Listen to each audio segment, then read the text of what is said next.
Hello, and welcome to the Snoozy Scientist, where we gently explore the mysteries of our world, one sleepy yawn at a time. Tonight, we're drifting into an iceless Earth. This was not a passing summer or one of the warm intervals between ice ages. This was something far stranger, an Earth stripped bare of glaciers, without polar caps, without snow on its mountains. What if I told you that for most of Earth's history, ice has been the exception, not the rule? That the frozen poles we see today are not eternal guardians of our planet, but fragile temporary visitors? And the seas were not where we know them now, they were hundreds of feet higher, swallowing coastlines, drowning continents. Imagine swampy rainforests in Antarctica, alive with insects and tangled trees, crocodiles basking beneath the midnight sun in the warmth of the Arctic Circle. This was not a fleeting anomaly. It was the Earth's reality for millions of years, during the Cretaceous, the Eocene, and other long forgotten ages, when global temperatures soared to heights we can scarcely imagine today, with the poles as warm as modern day Florida. But if ice free Earth endured for millions of years, why does our world wear such a fragile crown of ice today? What forces sculpted such radical shifts? And could our planet return to such a state again? Tonight, we'll step softly into this forgotten greenhouse world to uncover the story of the last time Earth was iceless and what these forgotten ages can reveal about the future of our fragile planet. But before we begin, if you find comfort in these quiet journeys through science stories, it would mean so much if you gave this video a gentle like and tapped subscribe. It helps more curious minds find their way to this peaceful corner of the internet and reminds the algorithm that sleep and science belong together. And if you'd be so kind, let me know in the comments, where are you winding down from tonight and what time is it there? I love seeing how far across the world these sleepy explorations travel. Now take a deep breath, close your eyes if you wish, and together let's drift into the forgotten warmth of the last time Earth was iceless. When scientists speak of an iceless Earth, they do not mean a planet stripped of all frozen water in every fleeting season. Instead, they mean something more precise and enduring, a planet that lacks any permanent ice sheets at its poles and on its mountaintops. In such a world, there may still be snow that falls in winter and small glaciers that briefly cling to shaded valleys, but the vast frozen crowns of Greenland and Antarctica, which dominate our climate today, would be gone. No towering ice shelves would break away into the seas. No endless rivers of ice would creep slowly toward the ocean. The planet would be free of lasting continent-sized stores of frozen water. This distinction matters. A planet with no permanent ice sheets is not just a little warmer than ours, it is profoundly different in character. The absence of ice alters the balance of light and heat across the globe. Today, ice reflects sunlight like a mirror, cooling the planet by bouncing energy back into space. Without it, Earth absorbs more warmth, intensifying the greenhouse effect that already blankets us. This feedback loop makes an iceless world not only possible but stable, locking the planet into conditions very different from those we know. Scientists use specific language to describe these conditions. You may hear them speak of hothouse Earth and greenhouse Earth, and though the words sound similar, they carry distinct meanings in paleoclimate research. A greenhouse Earth refers to long intervals when polar ice is minimal or absent, but the planet still retains some cool refuges and moderate seasonal swings. A hothouse Earth describes an even more extreme condition, one in which no permanent ice exists anywhere, and global temperatures are significantly higher than today, with subtropical climates extending toward the poles. The Cretaceous period, roughly 90 million years ago, is often cited as a classic hothouse world. Fossil evidence shows crocodile relatives swimming in high latitudes, rainforests flourishing in Antarctica, and sea levels so high they split continents into chains of islands. The Eocene epoch, around 50 million years ago, is remembered as a greenhouse Earth. It was a time when permanent ice was almost gone. The poles were warm and humid, yet some seasonal coolness remained in certain regions. These labels help scientists compare the intensity of past warm climates and understand how different thresholds shaped life on Earth. Defining the difference between greenhouse and hothouse worlds also allows researchers to map out Earth's climate stability. The presence or absence of ice is not a trivial detail. It is a marker of how far the climate system has shifted. In an icehouse Earth, like the one we live in now, large ice sheets dominate both poles, and the world swings between colder glacial periods and warmer interglacials. In a greenhouse state, those sheets vanish, but some traces of seasonal ice can still form. In a hothouse, even the last lingering remnants of frozen water melt away, leaving Earth entirely free of permanent ice. Understanding these categories gives paleoclimatologists a shared language. When they find evidence of ancient palm pollen buried in Arctic sediments or tree stumps locked beneath Antarctic ice, they can place those discoveries within the larger framework of Earth's climate story. Were those trees part of a greenhouse interval when the poles were humid and mild, or did they belong to a hothouse age, when global heat pushed ecosystems to their extremes? By sorting the evidence into these categories, scientists build a timeline of how Earth has moved back and forth across its climate states. This is why the terms matter so much in paleoclimate studies. They do not simply describe past conditions in abstract terms. They capture the thresholds that define Earth's climate identity, thresholds that shape sea level, vegetation, animal survival, and even the chemistry of the air we breathe. These words, hothouse, greenhouse, icehouse, are like the chapters of a book that tell the planet's story, each one setting the stage for new dramas of evolution and extinction. The knowledge that ice has been absent for most of Earth's history changes the way we see our own time. It places the glaciers of today into perspective, revealing them as temporary and unusual. They are fragile reminders that our frozen world is not a permanent feature, but part of a rare and delicate state. And as we turn from definitions to the great warm ages themselves, the fossil record begins to reveal just how astonishing those iceless chapters truly were. When scientists search the fossil record for moments when ice vanished from Earth, their eyes fall on two extraordinary chapters. These intervals are not guesses or myths, but clearly recorded in stone and in the chemistry of ancient seas. They show us what the planet looks like when its frozen edges retreat completely, leaving warmth to reach even the farthest corners of the globe.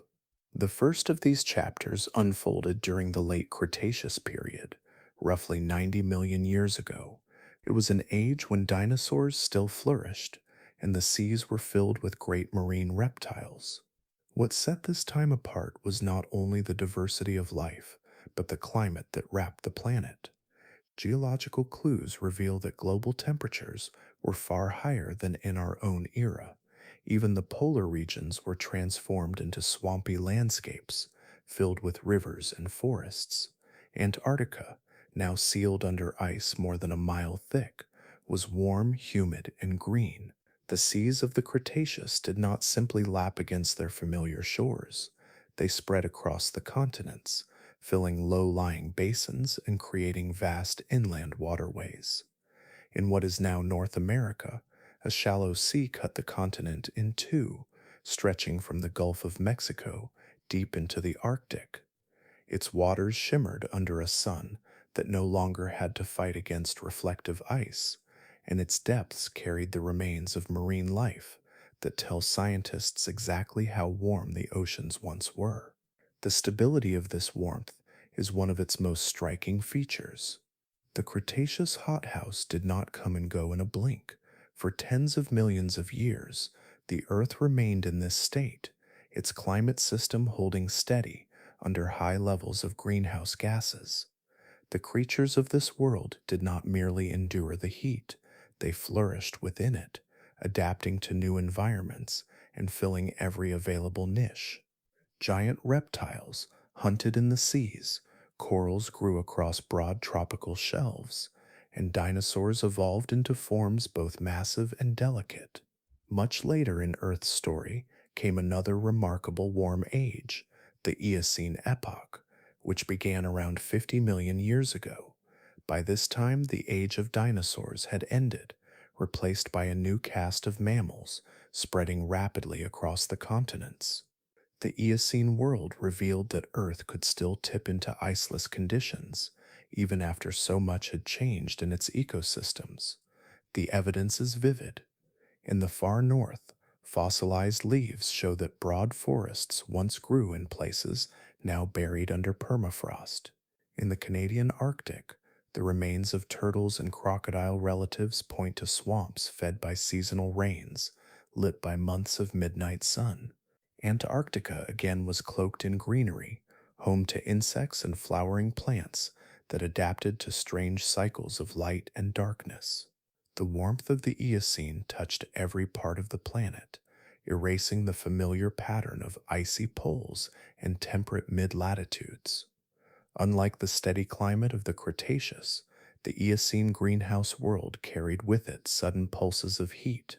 The most famous of these bursts, known as the Paleocene-Eocene thermal maximum, saw temperatures rise sharply in only a few thousand years. This sudden spike altered ocean chemistry, reshaped ecosystems, and forced rapid adjustments in plant and animal life. It showed that even within a greenhouse climate, the system could lurch forward in dramatic surges before settling once again into warmth. Both the Cretaceous and the Eocene stretched on for millions of years, long enough for entire worlds to rise and vanish without a trace of permanent ice. They were not brief departures from normality, but sustained states of the planet. The Cretaceous offered stability, a hothouse balance that nurtured sprawling inland seas and diverse reptilian giants. The Eocene revealed dynamism, a greenhouse climate alive with mammals, flowering plants, and sudden jolts of extreme warmth. Together, they mark some of the most striking warm ages in the deep history of Earth. And yet, what makes these chapters even more intriguing is that they may not have been exceptions at all. In fact, when viewed against the full sweep of geological time, the presence of permanent ice on Earth appears as the true anomaly. The warm ages of the past invite us to ask a deeper question. Why has our planet spent so much of its life without ice? And why is our frozen world today such a rare condition? When we picture Earth from above, the most striking features are often the two white caps that gleam at either end of the planet. They give Earth its iconic look, a world half blue and half white. But this image is deceptive. Those icy poles that feel so permanent are in fact a rare condition. Across the span of more than 4.5 billion years, Earth has almost never worn such a frosty crown. Ice is not the rule, but the exception, a brief anomaly against a backdrop of warmth. If we treat Earth's history like a single day, ice sheets have been present for only a handful of minutes. The planet spent vast ages entirely iceless, with seas lapping at higher coastlines and forests stretching much closer to the poles. Only a few chapters in that immense story carried the chill of glaciers. This perspective surprises us because human memory is short. All of recorded history has unfolded within the most recent ice age cycle, and so we instinctively see ice as normal. But the rocks and sediments tell a different truth, one written in chemical ratios and ancient landscapes that reveal just how fleeting our current frozen world really is. The conditions that allow ice to exist are narrow and fragile. Global temperatures must sink to a level where winter snow survives through the summer, building year upon year. Those snows then compress into ice sheets that thicken and spread. For this to happen, greenhouse gas levels must remain relatively low. Ocean currents must cooperate in carrying cold water to high latitudes, and Earth's tilt and orbit must align just right to tip the balance toward cooling. Without that unlikely combination, warmth quickly reasserts itself, and the polar regions slip back into ice free states. Geologists can point to only a few intervals when the planet sustains significant, long lived ice. Around 700 million years ago, during the Cryogenian, glaciers may have crept all the way to the equator in a deep freeze, sometimes called snowball Earth. Later, in the late Paleozoic, giant ice sheets stretched across the southern supercontinent of Gondwana. The most recent episode began roughly 34 million years ago when Antarctica froze over and deepened further when Greenland followed. Each of these episodes represents a tiny fraction of Earth's total timeline. For the rest, warmth dominated. Even within our current ice age, permanence is an illusion. The last 2.5 million years have been punctuated by pulses of ice and warmth, as glaciers advanced across continents and then retreated again. We happen to be living in one of the warmer interludes, with ice confined to the poles and mountain caps. If history is any guide, this back and forth is temporary, and the long memory of the planet favors warmth far more often than cold. What makes the rarity of ice even more striking is how much it changes the face of Earth when it does appear. Ice acts like a sculptor, carving valleys and fjords, grinding mountains into dust, and leaving behind vast basins that later fill with lakes. Its gleaming surface reflects sunlight, cooling the planet slightly more than it would otherwise be. Its immense weight presses the crust downward, reshaping entire landscapes. All of these effects are extraordinary, precisely because they are so unusual in Earth's deep past. Most of the time, the world has been free of such icy influence. For humans, however, ice feels central because it has shaped the environments in which our species evolved and built its first civilizations. The fertile soils of Europe and North America owe much to glaciers that once plowed across them. Ancient rivers were redirected by retreating ice sheets, and coastlines shifted with every rise and fall of sea level. We carry this frozen inheritance in the land itself, which may explain why we are so prone to imagine Earth as a planet where ice belongs. But in the longer view, the ice sheets that feel like constants are only brief visitors, lingering for a geological moment before giving way again to warmth. Understanding this perspective allows the rest of the story to unfold more clearly. An iceless Earth is not a strange exception, it is the baseline against which our frozen present stands out. The chapters that follow will show what that baseline looked like in vivid detail, from seas that swallowed continents to rainforests at the poles. When permanent ice is absent, the seas do not stay where we know them today. Without the frozen reservoirs of Greenland and Antarctica, every drop of that meltwater finds its way into the ocean. Combined with the natural expansion of warm water, the result is a world with seas that rise 60 to 70 meters higher than modern shorelines. This single change redraws the map of Earth in ways almost impossible to imagine. During the great hothouse ages, coastlines retreated far inland. Places we now see as safe and solid ground were drowned beneath shallow waves. Low-lying plains became bays and inlets, valleys turned into estuaries, whole regions slipped quietly under the sea. In many cases, the marks of those ancient coastlines still remain, carved into rock and buried beneath layers of sediment. They whisper of times when the ocean claimed more of the continents than it does now. North America during the late Cretaceous gives one of the most striking examples.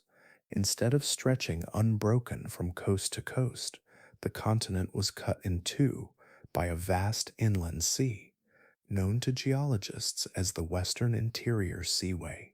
It stretched from what is now the Gulf of Mexico northward into the Arctic Ocean, dividing the land into eastern and western landmasses, where the Great Plains spread today. Shallow tropical waters once shimmered in the sun, filled with ammonites, giant turtles, and mosasaurs gliding silently beneath the waves.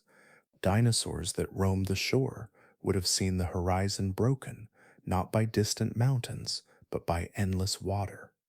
Other continents were transformed just as profoundly. In South America, the seas pushed far inland, creating networks of bays and estuaries that nurtured unique ecosystems. In Africa, shallow seas washed across the Sahara, leaving behind marine fossils in places that now seem impossibly dry. Europe became a patchwork of islands and archipelagos, its lowlands drowned under warm waters, its highlands reduced to chains of green ridges surrounded by turquoise seas. The geography of the world we know today would have been unrecognizable in those times. The rise in sea level did more than reshape coastlines, it altered how ocean currents flowed around the planet. Narrow seaways that opened or closed in response to flooding could redirect heat and nutrients across great distances. The Tethys Seaway, which once stretched across what is now southern Europe and North Africa, acted as a warm channel that distributed tropical waters around the globe. This circulation supported vast coral reefs and spread warmth far into higher latitudes. Without frozen barriers at the poles, the seas reached into places that are now dry heartlands, binding the continents with networks of water. Even today, traces of these ancient seas lie hidden beneath our feet.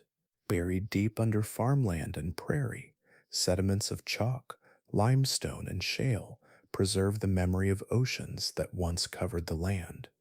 In Kansas, the remains of giant marine reptiles and delicate shells can still be uncovered from the rocks, silent reminders that the center of North America was once filled with warm salt water. In the cliffs of England and France, layers of white chalk record the shallow seas that once covered northern Europe. These landscapes may look like they belong to the land alone, yet they carry the fingerprints of oceans that swallowed them millions of years ago. The reshaping of geography had profound consequences for life. Shallow inland seas created sheltered habitats where new species could evolve. Coastal wetlands became nurseries for marine creatures. Birds and early mammals adapted to environments where land and sea met in ever shifting patterns. For countless generations, Earth's living beings grew within a world where seas reached far into the continents. The story of rising seas does not stand alone. It links directly to the warmth that erased ice from the poles. A hotter world expands its oceans, and without ice sheets to lock away water, nothing holds the seas back from advancing. The maps of those ages remind us that continents are not fixed and immovable, but flexible outlines that change as the balance of heat and water changes. As the seas crept across the land, they left behind a record of drowned coastlines, inland oceans, and ancient beaches that remain hidden under the soil and stone of today's world. The maps of those ages remind us that continents are not fixed and immovable, but shifting outlines that change as the balance of heat and water changes. As the seas crept across the land, they left behind a record of drowned coastlines, inland oceans, and ancient beaches that remain hidden under the soil and stone of today's world. Today, Antarctica is a place of silence and ice, its winds sweeping across endless white plains, its mountains buried beneath sheets more than a mile thick. It is a continent that feels timeless, as though it has always been this way, locked in cold at the farthest edge of the world. Yet the rocks beneath that ice tell another story, one that is so different it feels almost impossible to imagine. In the deep past, this frozen land was once a rainforest, wet and green, alive with life that thrived under a very different sky. The most striking proof lies in the fossilized stumps of trees that still sit rooted in Antarctic ground, preserved for tens of millions of years. These stumps are not scattered twigs or broken branches, but the remnants of entire forests, some with roots still spreading through ancient soils.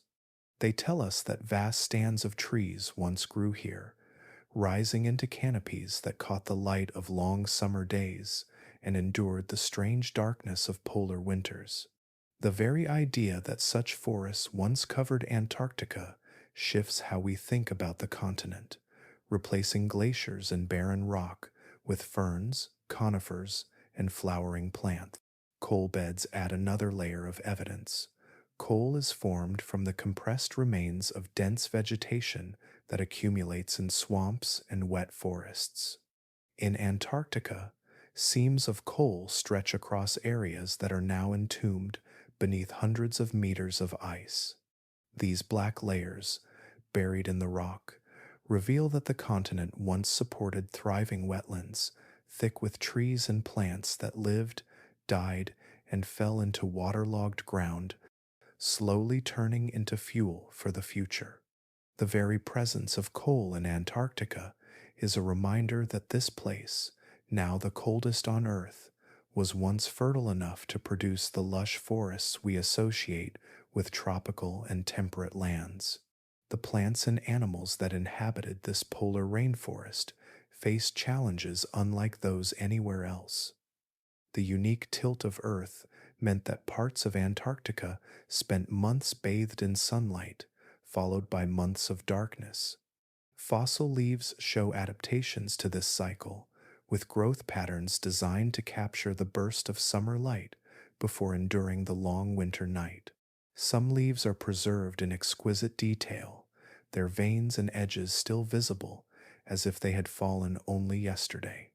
They show that ferns, cycads, and broadleaf trees flourished in this land, their growth tuned to rhythms of light and shadow that would feel alien to us today. Insects lived among these forests too, and their traces have been found in the rocks. Tiny impressions of wings and bodies reveal dragonflies, beetles, and other creatures that made their homes in the undergrowth. They pollinated flowers, fed on leaves, and played their part in an ecosystem that stretched across the southern continent. Together with the plants, they formed a living web that pulsed with energy, even in a place we now think of as lifeless. The memory of this rainforest is not only written in fossils, but also in the chemical signatures locked within the soil. Layers of ancient sediment show pollen grains that drifted from blooming flowers, spores released from ferns, and resins that once sealed wounds in tree bark. Each microscopic fragment is a clue, a quiet message from a time when Antarctica was not a desert of ice, but a land of green. Imagining this world requires us to see Antarctica not as it is now, but as it was then. The mountains that today lie buried were once forested ridges. Valleys now hidden under glaciers were once threaded with rivers and streams. Instead of katabatic winds roaring across empty plains, there was the hum of insects, the calls of animals, and the soft sound of rain falling on broad leaves. These discoveries remind us that the poles are not fixed in their identity. Antarctica, which now defines our image of cold, once belonged to the warmest climates Earth has ever known. Its coal beds, its fossil stumps, and its pollen grains all point to a land transformed, proof that ice is not the eternal ruler here. The lost rainforest of Antarctica is not simply a curiosity, it is a vivid record of just how far the climate can swing and how the most unlikely places can hold secrets of warmth, life, and change buried beneath their frozen surfaces. Far to the north, on the rim of the modern Arctic Circle, lies Ellesmere Island. Today it is a landscape of tundra and rock, swept by bitter winds and cloaked in ice for much of the year. Yet deep beneath its frozen surface, the rocks preserve a very different story. Fossils found here tell us that 50 million years ago, this place was not a land of frost but a lush, swampy forest. And among the trees and rivers of that vanished Arctic, crocodiles and turtles swam in waters warmed by a subtropical climate. The discovery of crocodile fossils in such a northern latitude seems almost impossible at first glance. Crocodiles today are creatures of heat, confined to warm rivers and wetlands near the equator. They cannot survive freezing winters, and they rely on steady warmth to regulate their bodies. Yet in the Eocene epoch, Ellesmere Island was home to their ancient relatives. The remains of these reptiles, found alongside fossilized turtles and fish, reveal a world that no longer exists, an Arctic where swamps spread under a canopy of trees, and where creatures of warmth thrived in a land that now endures months of darkness. The forests of the Eocene Arctic were dense and alive. Fossilized leaves show that broad-leafed deciduous trees once stretched across Ellesmere Island, dropping their leaves in the dark winters and bursting into growth during the long summer days. Between their roots, ferns unfurled and moss carpeted the ground. These forests were watered by rivers and wetlands that never froze, even during the months when sunlight dipped below the horizon. In these waters, turtles swam and crocodile-like reptiles lurked, waiting for fish or small animals to pass by. The presence of these creatures tells us something profound about the climate of the time. Crocodiles cannot tolerate temperatures near freezing, and turtles require warmth to hatch their eggs. For these animals to flourish so close to the pole, average temperatures must have been far higher than they are today. Geological evidence suggests that the Arctic during the Eocene was humid and mild, with winters far warmer than any we know in the present. Though darkness covered the land for part of the year, the heat stored in the atmosphere and oceans kept the swamps from freezing, sustaining life that would otherwise have been impossible. The adaptations of plants and animals in this environment were unique. Fossil leaves from Ellesmere show growth rings that recorded the long seasons of light and dark. Trees endured months without sunlight, then exploded with growth when light returned for an endless summer. Animals, too, had to adjust. The crocodile relatives and turtles may have slowed their activity in the dark winters, conserving energy until food became more abundant in the bright season. Fossils of mammals discovered alongside them, including early primates and large herbivores, suggest that entire ecosystems existed here, balanced delicately on the rhythms of polar light. To imagine this Arctic is to step into a place both strange and familiar. Imagine a swampy river winding through a forest where dragonflies drift over ferns and giant turtles sun-dry themselves on the banks. In the murky water, the eyes of a crocodile break the surface, watching silently as a bird calls in the canopy above. Overhead, the sunlight lingers at the horizon, refusing to set during the endless days of summer. And then, months later, darkness descends, but the air remains damp and mild, the rivers still flowing, the forest still alive, even without the light. These discoveries on Ellesmere Island are not isolated curiosities. They connect to the broader story of a world without ice, showing us that polar regions, which we now think of as desolate and cold, were once warm enough to host ecosystems like those of modern swamps and subtropical forests. They remind us that Earth's climate has swung to extremes far beyond anything humans have experienced, and that even the farthest reaches of the globe can be transformed into havens of life when ice retreats. The crocodiles of the Arctic are silent witnesses from a time when heat stretched across the planet, reaching into places that today seem forever frozen. Their fossils lie beneath the tundra, sealed in stone, carrying the memory of an age when warmth reigned in the north, and creatures of the tropics found a home in the shadows of polar forests. In the far north, where ice now stretches in silence, fossils tell of a very different past. During the Cretaceous period, nearly 70 million years ago, the Arctic was not a frozen desert, but a land of forests, rivers, and swamps. In this strange landscape, herds of dinosaurs roamed. Among them were hadrosaurs, the great duck-billed plant eaters, and ceratopsians, with their horned faces and frilled crests. These were not creatures of tropical jungles or open plains, but inhabitants of polar forests, living in a world shaped by extremes of light and dark. The hadrosaurs of the Arctic were remarkable in both size and behavior. Some reached lengths of more than 30 feet, moving in herds through dense conifer forests that thrived under the midnight sunlight. Their teeth, arranged in great grinding batteries, allowed them to feed on the fibrous plants that grew in these cool, damp environments. Fossilized trackways preserved in ancient mud show groups moving together, their footprints marking the pathways of herds that likely migrated through the seasonal landscape. These herds may have numbered in the dozens or even hundreds, their movements echoing through the polar valleys.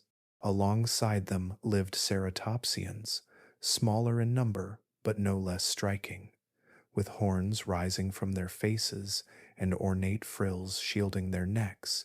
They grazed among the ferns and low plants of the understory. Their presence in the north challenges the idea that these dinosaurs were bound to warmer climates. Fossils show that they were well adapted to life in places that endured months of summer sunlight, followed by months of winter darkness. Their heavy bodies and sturdy builds would have helped them store energy, while their sharp beaks let them strip foliage from the hardy plants that endured through the polar year. Life at the poles during the Cretaceous demanded unique strategies. Unlike today's tundra, the polar forests of that time were lush, filled with conifers, ginkgos, and deciduous trees. These forests created a world of seasonal abundance. During the endless days of summer, plants grew quickly, and food was plentiful. Hadrosaurs and ceratopsians could graze almost without pause, building reserves of strength. But when sunlight dipped below the horizon and darkness fell for months, they faced a different challenge. Temperatures were still far warmer than today's Arctic, yet the absence of light meant plants stopped growing. The dinosaurs had to adapt to scarcity, surviving long nights when food was limited. Some scientists believe that many of these dinosaurs migrated, following the light and warmth southward during the darkest months. Others suggest they may have endured the winters in place, slowing their metabolism and relying on fat stores, much like some large mammals do today. The discovery of young hadrosaurs, including bone beds filled with the remains of juveniles, suggests that at least some populations stayed year-round, raising their young in the far north despite the challenges. These young dinosaurs may have grown quickly during the long summers, fueled by endless daylight, only to slow their development during the winters. The adaptations of polar dinosaurs can even be seen in their bones. Growth rings, much like those of trees, record patterns of fast and slow development, reflecting the seasonal cycle of plenty and scarcity. These records show that life at the poles was a rhythm of feast and endurance, shaped not by cold, but by the long dance of light and dark. The polar forests themselves played a role in this survival. Many of the trees were deciduous, shedding their leaves in the winter darkness, then bursting back to life with the return of sunlight. This cycle created leaf litter and plant debris that may have provided some food even in the lean months. The soil beneath the forests held roots and tubers that herbivores could dig for. And predators, too, would have adapted, preying on weakened animals during the hard seasons, shaping a food web as complex as any seen elsewhere on Earth. To stand in that Cretaceous Arctic would have been to witness a paradox, a land of warmth set in the far north, yet governed by extremes of darkness and light. Herds of hadrosaurs moving through shadowed forests, their calls echoing in the gloom. Ceratopsians grazing under the pale glow of stars, their horns catching what little light filtered through. The landscape pulsed with life, even in the months when the sunlight never rose, a reminder that warmth alone does not erase the challenge of polar extremes. The dinosaurs of the Arctic reveal just how adaptable life can be when faced with conditions that seem inhospitable. Their fossils tell us that the far north was not always a land of silence, but once rang with the sounds of herds moving through forests that no longer exist. When Earth was stripped of its ice, the oceans were not held back by frozen locks at the poles. Water moved freely across the surface of the planet, swelling and rising until the seas did not resemble the boundaries we know today. Coastlines that feel permanent to us were only fleeting arrangements. When the seas rose, they spread across the continents, filling low basins and sweeping into inland valleys until entire regions became shallow seas. In North America, a vast body of water known as the Western Interior Seaway stretched from the Gulf of Mexico all the way to the Arctic Ocean, dividing the continent into two long islands. The waves rolled where prairies now spread, and marine life flourished in places that today are covered in wheat fields and forests. Similar seas reached deep into other continents, covering broad swaths of what had once been dry land. These shallow waters were very different from the deep oceans we imagine when we think of the sea. Sunlight could penetrate all the way to the bottom, creating a warm, illuminated world filled with life. Coral reefs and oyster beds sprawled across the submerged plains. Fish and marine reptiles hunted in water that was only a few dozen meters deep, their shadows crossing over the sandy floor. With so much sunlight reaching through the surface, these inland seas became some of the most productive ecosystems on Earth, cradling countless species that thrived in their warmth.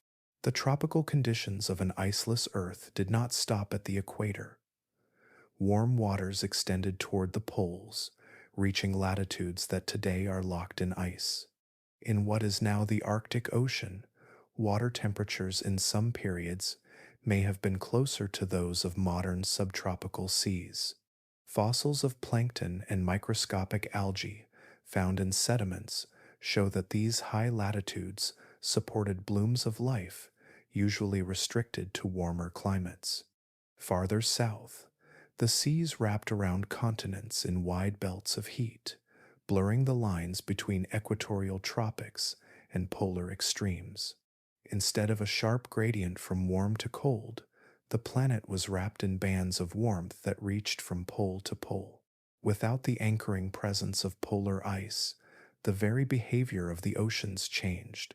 Today, the cold at the poles helps drive the great conveyor belt of currents that circulates water around the globe. When ice is absent, that engine weakens. Warm water does not sink so readily, and the great overturning currents that move heat and nutrients through the oceans begin to flow in different patterns. This altered circulation shaped the climate of the iceless ages, redistributing heat in ways that made the world more uniform, with less contrast between one region and another. It also meant that nutrients cycled differently, influencing which organisms flourished in which seas. The oceans of an iceless world breathed in rhythms unlike those of today, responding to the absence of ice with currents that moved more sluggishly in some places and with strange strength in others. These conditions opened vast opportunities for biodiversity. Shallow, sunlit seas became nurseries for marine life, offering expansive habitats where creatures could evolve and specialize. Giant clams, ammonites, and schools of fish filled the waters.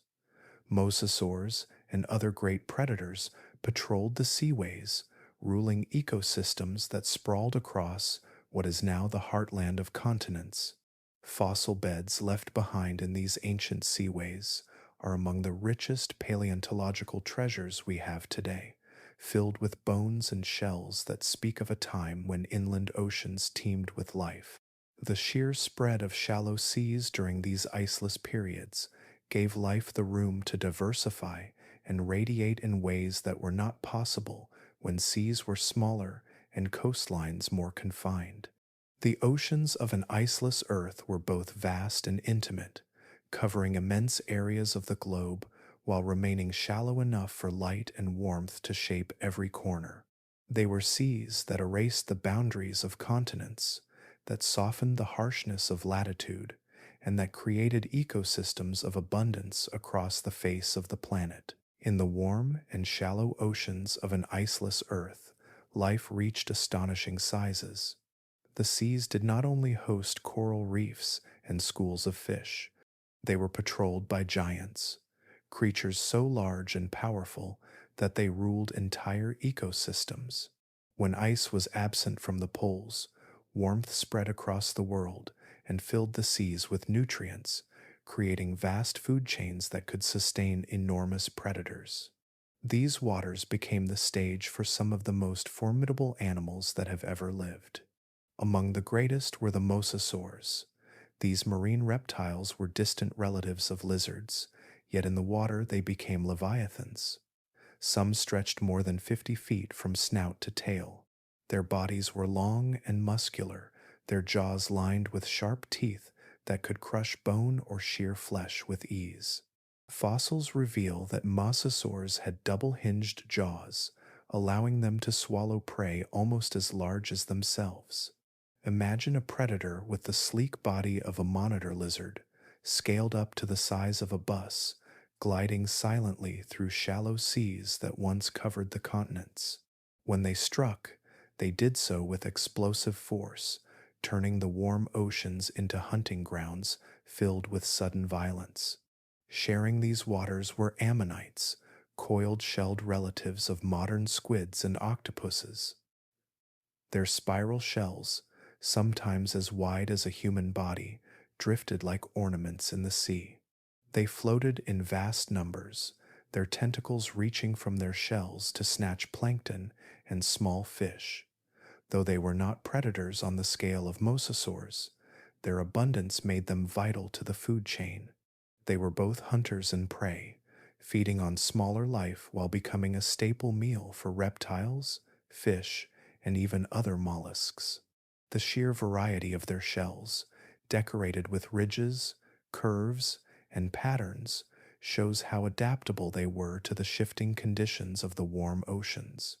Ammonites flourished in these iceless ages, filling the seas with spirals of life.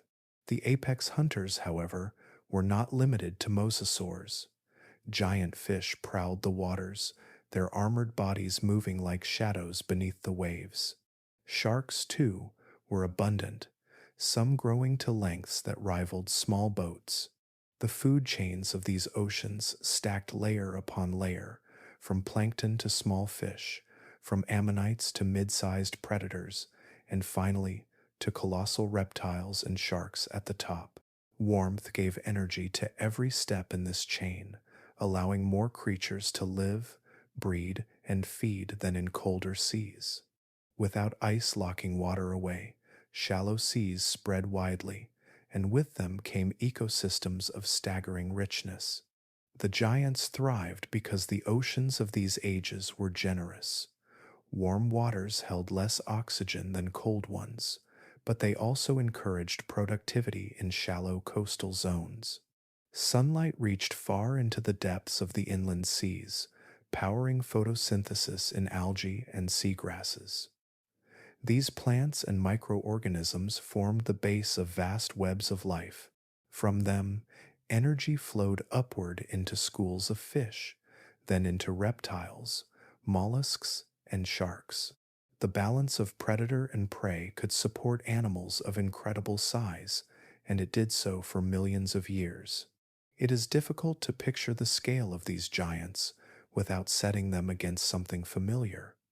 Imagine standing on the shore of the western interior seaway, a warm inland ocean that once split North America.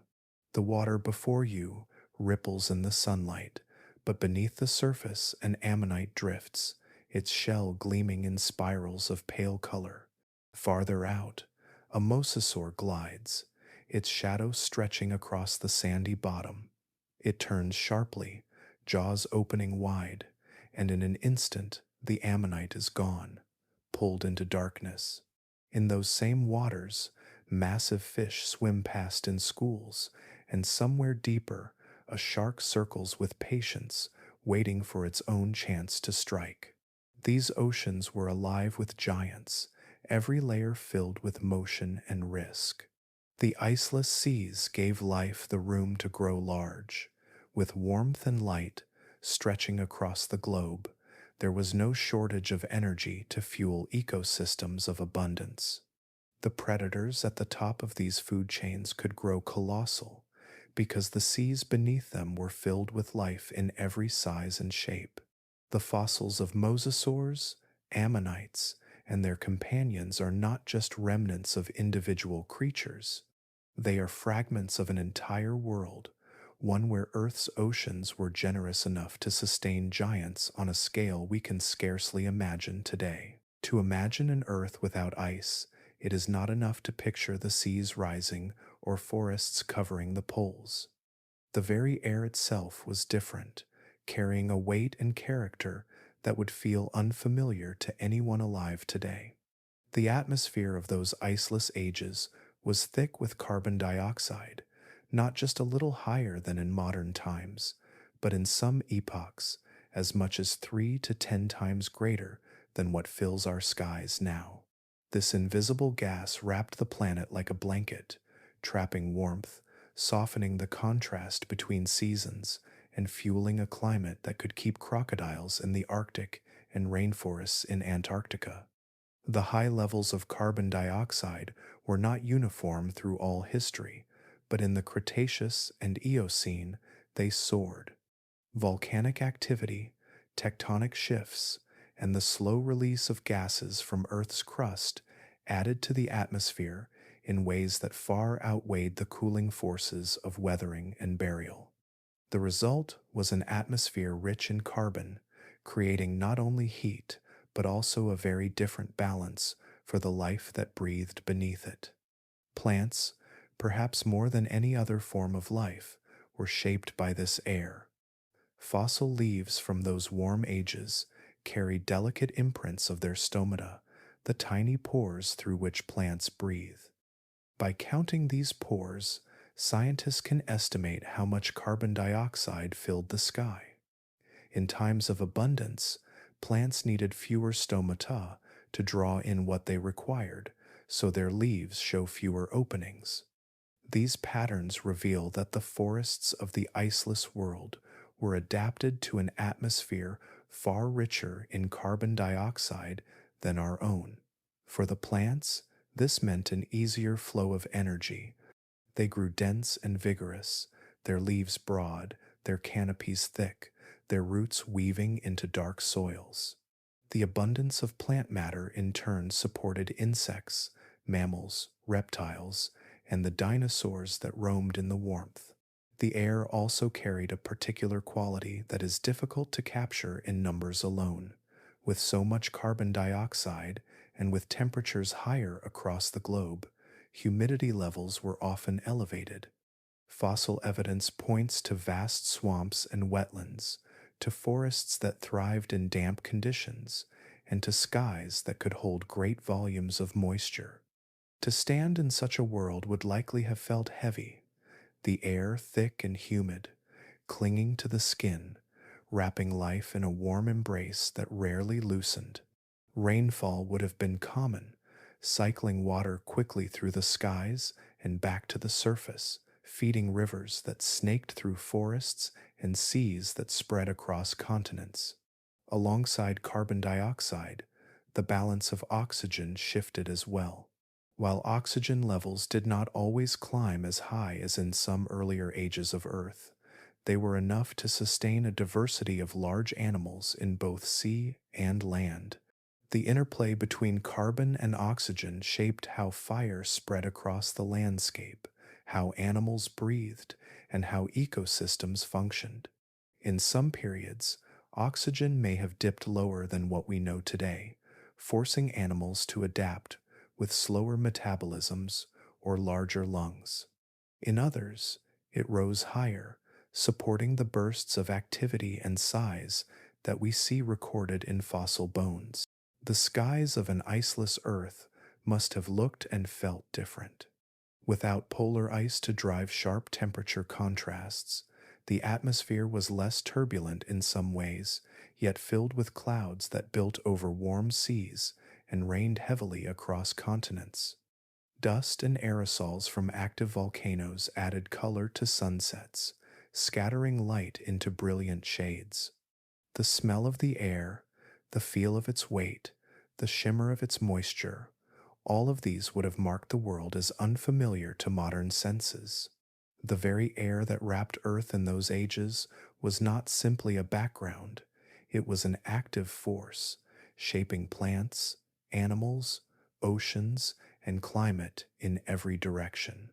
It turned the planet into a greenhouse of abundance, fueling the forests, feeding the giants of the seas, and sustaining ecosystems from the tropics to the poles. When we think of volcanoes, we imagine eruptions as sudden and violent moments, mountains tearing themselves open with fire and ash. But in the deep time of Earth's history, volcanism was not only a local disaster, it was a planetary engine pumping gases into the sky, shifting climates for millions of years, and sometimes creating the very conditions that stripped the world of its ice. In an iceless Earth, the warmth that wrapped the globe was not only the work of oceans and sunlight, much of it came from below, from the restless heart of the planet. Supervolcanoes and vast provinces of lava, known as flood basalts, spilled fire across continents and exhaled invisible gases into the atmosphere. The most important of these was carbon dioxide. When released in immense volumes, it thickened the blanket of greenhouse gases, holding heat close to the surface and warming the seas and skies. One of the most striking examples is the Deccan Traps of India. Today, they appear as stepped plateaus of black basalt, rising in tiered cliffs across the landscape. They look quiet now, weathered by time and softened by vegetation. Yet about 66 million years ago, they were the site of one of the most powerful volcanic events in Earth's history. For nearly a million years, lava gushed from fissures in the crust, not in single eruptions, but in waves of molten rock that spread for hundreds of miles.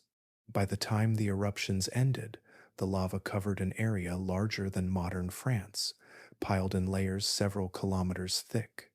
The heat and light of the eruptions themselves were destructive, but the greater force came from the gases they released. With every pulse of lava, billions of tons of carbon dioxide and sulfur compounds rose into the atmosphere. The sulfur could dim the skies for years, cooling the surface in brief intervals, but the carbon dioxide lingered far longer. It built up in the air, warming the climate for ages. This release of greenhouse gases from the Deccan Traps is thought to have contributed to the extreme warmth of the late Cretaceous, an age when polar regions were forested and sea levels reached heights far above those of today. The Deccan Traps are only one chapter in a much longer story. Throughout Earth's history, other flood basalt events reshaped the climate. The Siberian Traps, over 250 million years ago, poured out even larger volumes of lava. That eruption coincided with the greatest mass extinction in history, an event that wiped out most marine and terrestrial species. The warming from its greenhouse gases, combined with the stresses of acidified oceans, transformed the planet in catastrophic ways. Yet the same process, on other occasions, created long lasting warm climates without ice, where life flourished in lush abundance. Volcanoes acted as a thermostat, but not one that changed quickly. Their outpouring of gases accumulated slowly, altering the composition of the atmosphere over hundreds of thousands of years.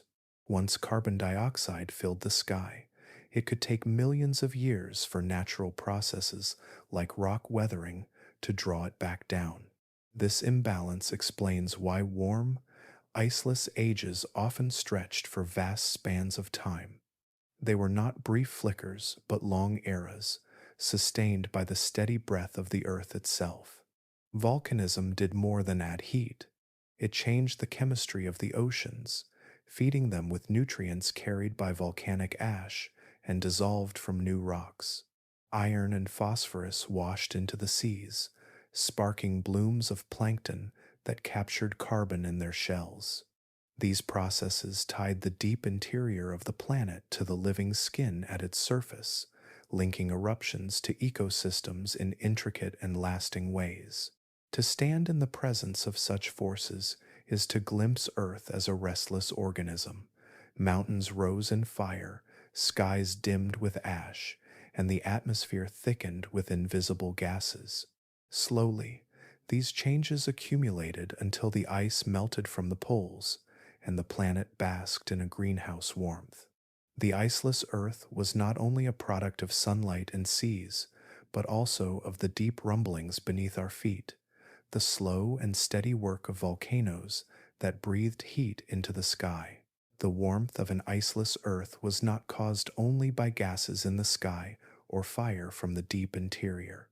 The very shape of the continents played a powerful role, guiding winds, redirecting currents, and altering the balance of heat across the globe. Geography, shifting slowly with the motion of tectonic plates, was one of the quiet architects of Earth's great greenhouse ages. Plate tectonics is the restless engine beneath the continents. Over millions of years, the rocky plates that carry the land drift across the surface, sometimes colliding to raise mountains, sometimes pulling apart to open seas, and sometimes sliding past one another in endless patience.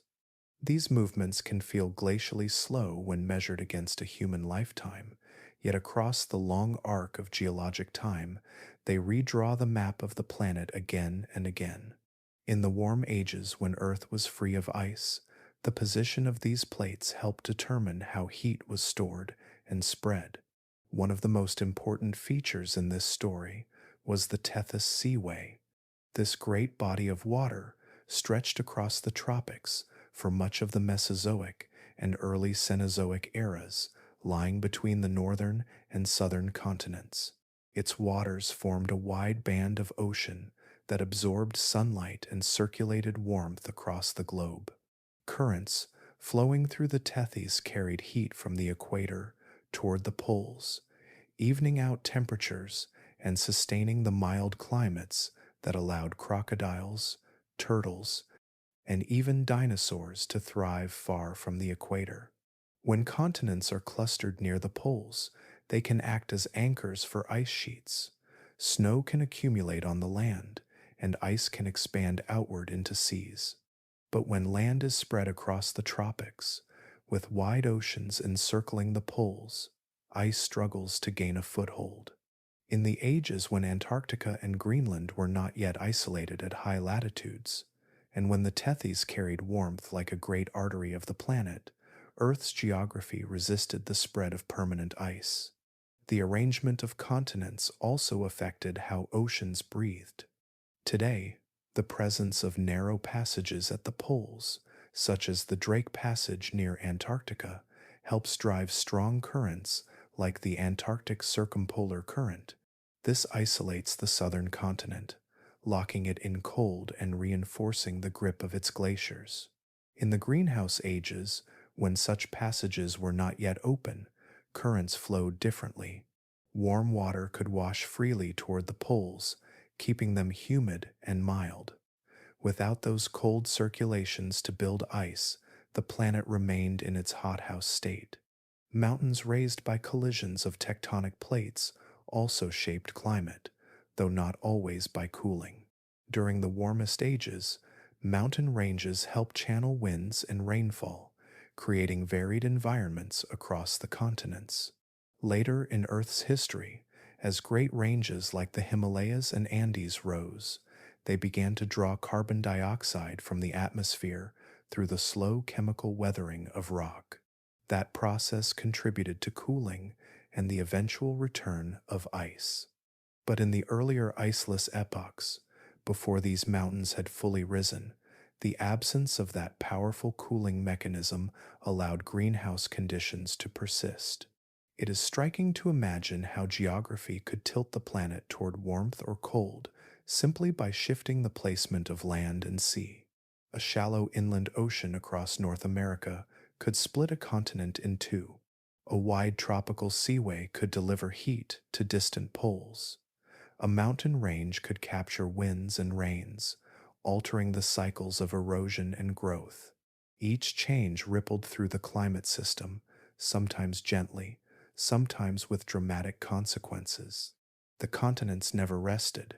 They inched forward each year, slower than the growth of fingernails, yet over tens of millions of years, their movements were enough to guide the rhythm of ice and warmth. The iceless Earth was as much a product of geography as it was of gases or volcanism, shaped by the restless drift of continents across the face of the planet. The story of an iceless Earth is not written in words but in stone.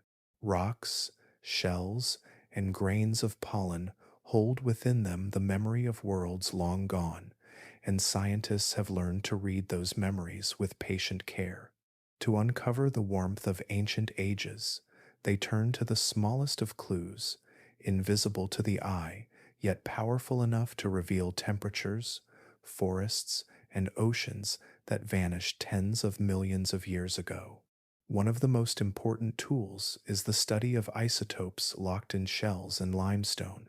When tiny marine creatures, such as foraminifera, built their shells from calcium carbonate, they captured the chemistry of the seawater around them. That chemistry, in turn, carried the imprint of the climate. Oxygen comes in two main forms: a lighter isotope called oxygen 16 and a heavier one called oxygen 18.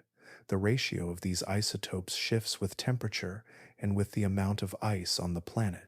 In warm, iceless ages, the oceans held a different balance of isotopes than in frozen times.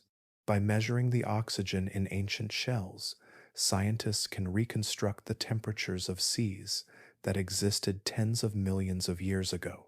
Each shell becomes a thermometer preserved in stone, holding the signature of a climate we can never see directly. Limestone, formed from the accumulation of marine life and sediments, carries similar records. Layers of limestone deposited in tropical seas hold chemical fingerprints that reveal the heat of the waters that once lapped over shallow continental shelves. To split open a block of limestone is to open a window into vanished oceans, each mineral grain preserving a trace of the conditions under which it formed. These rocks, though silent, whisper of temperatures far higher than our own, of seas that spread across continents, and of atmospheres thick with carbon dioxide. Beyond chemistry, the fossils of plants preserve vivid details of ancient climates. Even the smallest grains of pollen can carry a story. Buried in sediments for millions of years, these microscopic structures are remarkably durable, each one a tiny sculpture with shapes that vary between species. By studying layers of pollen under the microscope, scientists can see which plants grew in a region at a particular time. If pollen from palm trees appears at high latitudes, it reveals a world that was warm enough to sustain them. If spores of ferns or pollen from broadleaf forests are found in places now barren or frozen, they testify to ages of heat and growth. Together, these records show forests spreading into the Arctic, swamps covering Antarctica, and subtropical plants flourishing where glaciers now stand. Sediments themselves, even when they hold no fossils, provide clues to climate. The size and composition of grains tell of the forces that carried them. Fine clay settling slowly in calm waters records a quiet sea, while coarse sands reveal rushing rivers or storm driven waves. The colors of sediments can speak of oxygen rich or oxygen poor conditions, of times when seas teemed with life or when waters stagnated in heavy heat. Thin bands and layers may reveal seasonal cycles, recording the rhythm of ancient rains and droughts. Thick deposits of coal, pressed from ancient swamps, speak of humid forests that grew dense in a world without frost. Each layer of sediment is a page in Earth's diary, written not with ink but with the silent language of minerals. Together, isotopes, pollen, and sediments form a mosaic of memory. No single clue is complete, but when pieced together, they reveal an Earth that has changed profoundly, sometimes warm and green from pole to pole, sometimes locked in ice. The rocks hold the truth of how different the world once was, and how deeply its climates have shifted. They remind us that the present is only one chapter in a story far older and more varied than human history. The warmth of an iceless earth did not only transform the land and the oceans, it also reshaped the sky itself, altering its colors, its clouds, and its moods. To look upward in those long greenhouse ages would have been to see an atmosphere that felt both familiar and strangely alien, painted by forces that are quieter today. In a hotter world, the skies held more water. Warm air can carry more vapor than cool air, and in the absence of polar ice, the atmosphere was heavy with moisture. Clouds were not rare visitors, but constant companions, swelling high into the sky, forming vast towers that billowed upward into the stratosphere. Thunderstorms would have rolled across the continents in rhythmic cycles, fueled by heat rising from shallow seas and dense forests. Lightning split the skies with sudden brilliance, rain poured in sheets, and the air hummed with energy. The storms of those ages were not passing squalls but great engines of the climate, circulating warmth and water across the globe. The humidity would have given the air a different feel. Days might have felt close and heavy, the horizon blurred by a constant shimmer of haze. Nights, wrapped in warmth, would have carried clouds that glowed faintly with trapped heat. Even the colors of the sky shifted under such conditions. With more dust and aerosols rising from volcanoes, forests, and deserts, the light scattered in ways that made dawns and sunsets more vivid than those we know today. Shades of crimson, violet, and gold would have lingered on the horizon, drawn out by particles hanging in the thick air. After eruptions, the skies could have glowed for months, painting the world in eerie hues long after the lava cooled. High above, the patterns of circulation were altered. In today's world, sharp temperature contrasts between poles and equator drive strong jet streams and storm tracks. But in an iceless Earth, those contrasts were weaker, smoothing out the extremes. Winds may have been slower, more meandering, carrying storms in broad swirls rather than sharp fronts. The result was a climate that felt even in its warmth, but restless in its cycles of rain. Regions that are deserts today may have been washed by monsoons, while others experienced long seasons of humidity broken by intense bursts of storm. The sky in such a world would not have been quiet. The constant evaporation from seas and forests fed great cloud systems that drifted far across continents. Rivers of moisture in the air carried water for thousands of miles before releasing it in sudden torrents. The sound of rain, the flash of lightning, and the rolling echo of thunder were part of the ordinary rhythm of life. These storms not only shaped the landscape but also nourished the dense forests and swamps that flourished in the warmth, linking sky and soil in a cycle of abundance. There were subtler differences too. Without ice caps to reflect sunlight, more of the sun's energy was absorbed into land and sea, and the skies were filled with the hazy brightness of a planet that drank in light. On some days, the air may have seemed almost luminous, the horizon glowing under a sunlight that lingered longer and shone hotter than it does now. The blue of the midday sky may have appeared softer, tinged with the scattering of moisture and dust, giving the world a muted glow rather than a sharp clarity. The sky above an iceless earth was not simply a backdrop, it was a living, shifting presence, shaped by heat, by water, by dust, and by volcanic breath.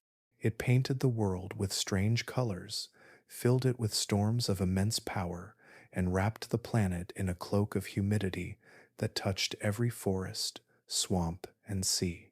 To live under such a sky would have been to feel the planet itself breathing more heavily, its atmosphere thicker and its moods more dramatic, creating a world that looked and felt profoundly different from the one we know today. If the story of Earth's climate were told as a play, mountains and volcanoes would appear as the most dramatic actors. They rise, erupt, and reshape the surface in scenes of sudden violence or towering grandeur. Yet behind them, there is a quieter presence that sets the pace of the entire performance. Carbon, moving invisibly between air, water, stone, and living things, acts as the great regulator. Its cycle is measured not in days or years, but in millions of years, and it is this slow rhythm that has kept Earth habitable when it could just as easily have frozen solid or burned to sterility. At its simplest, the thermostat works like this. Carbon dioxide in the air captures heat, warming the planet. When there is more of it, the world shifts toward hothouse conditions. When there is less, the surface cools and ice can advance. Unlike the sudden jolt of a volcanic eruption or the rise of a mountain range, this balance is maintained through countless tiny exchanges, repeated endlessly across time. Each raindrop, each grain of eroded rock, each shell formed in the sea plays its part in a system so vast it can only be seen across geological ages. One of the key pathways in this cycle begins with the sky itself. Carbon dioxide dissolves into raindrops, forming a mild carbonic acid.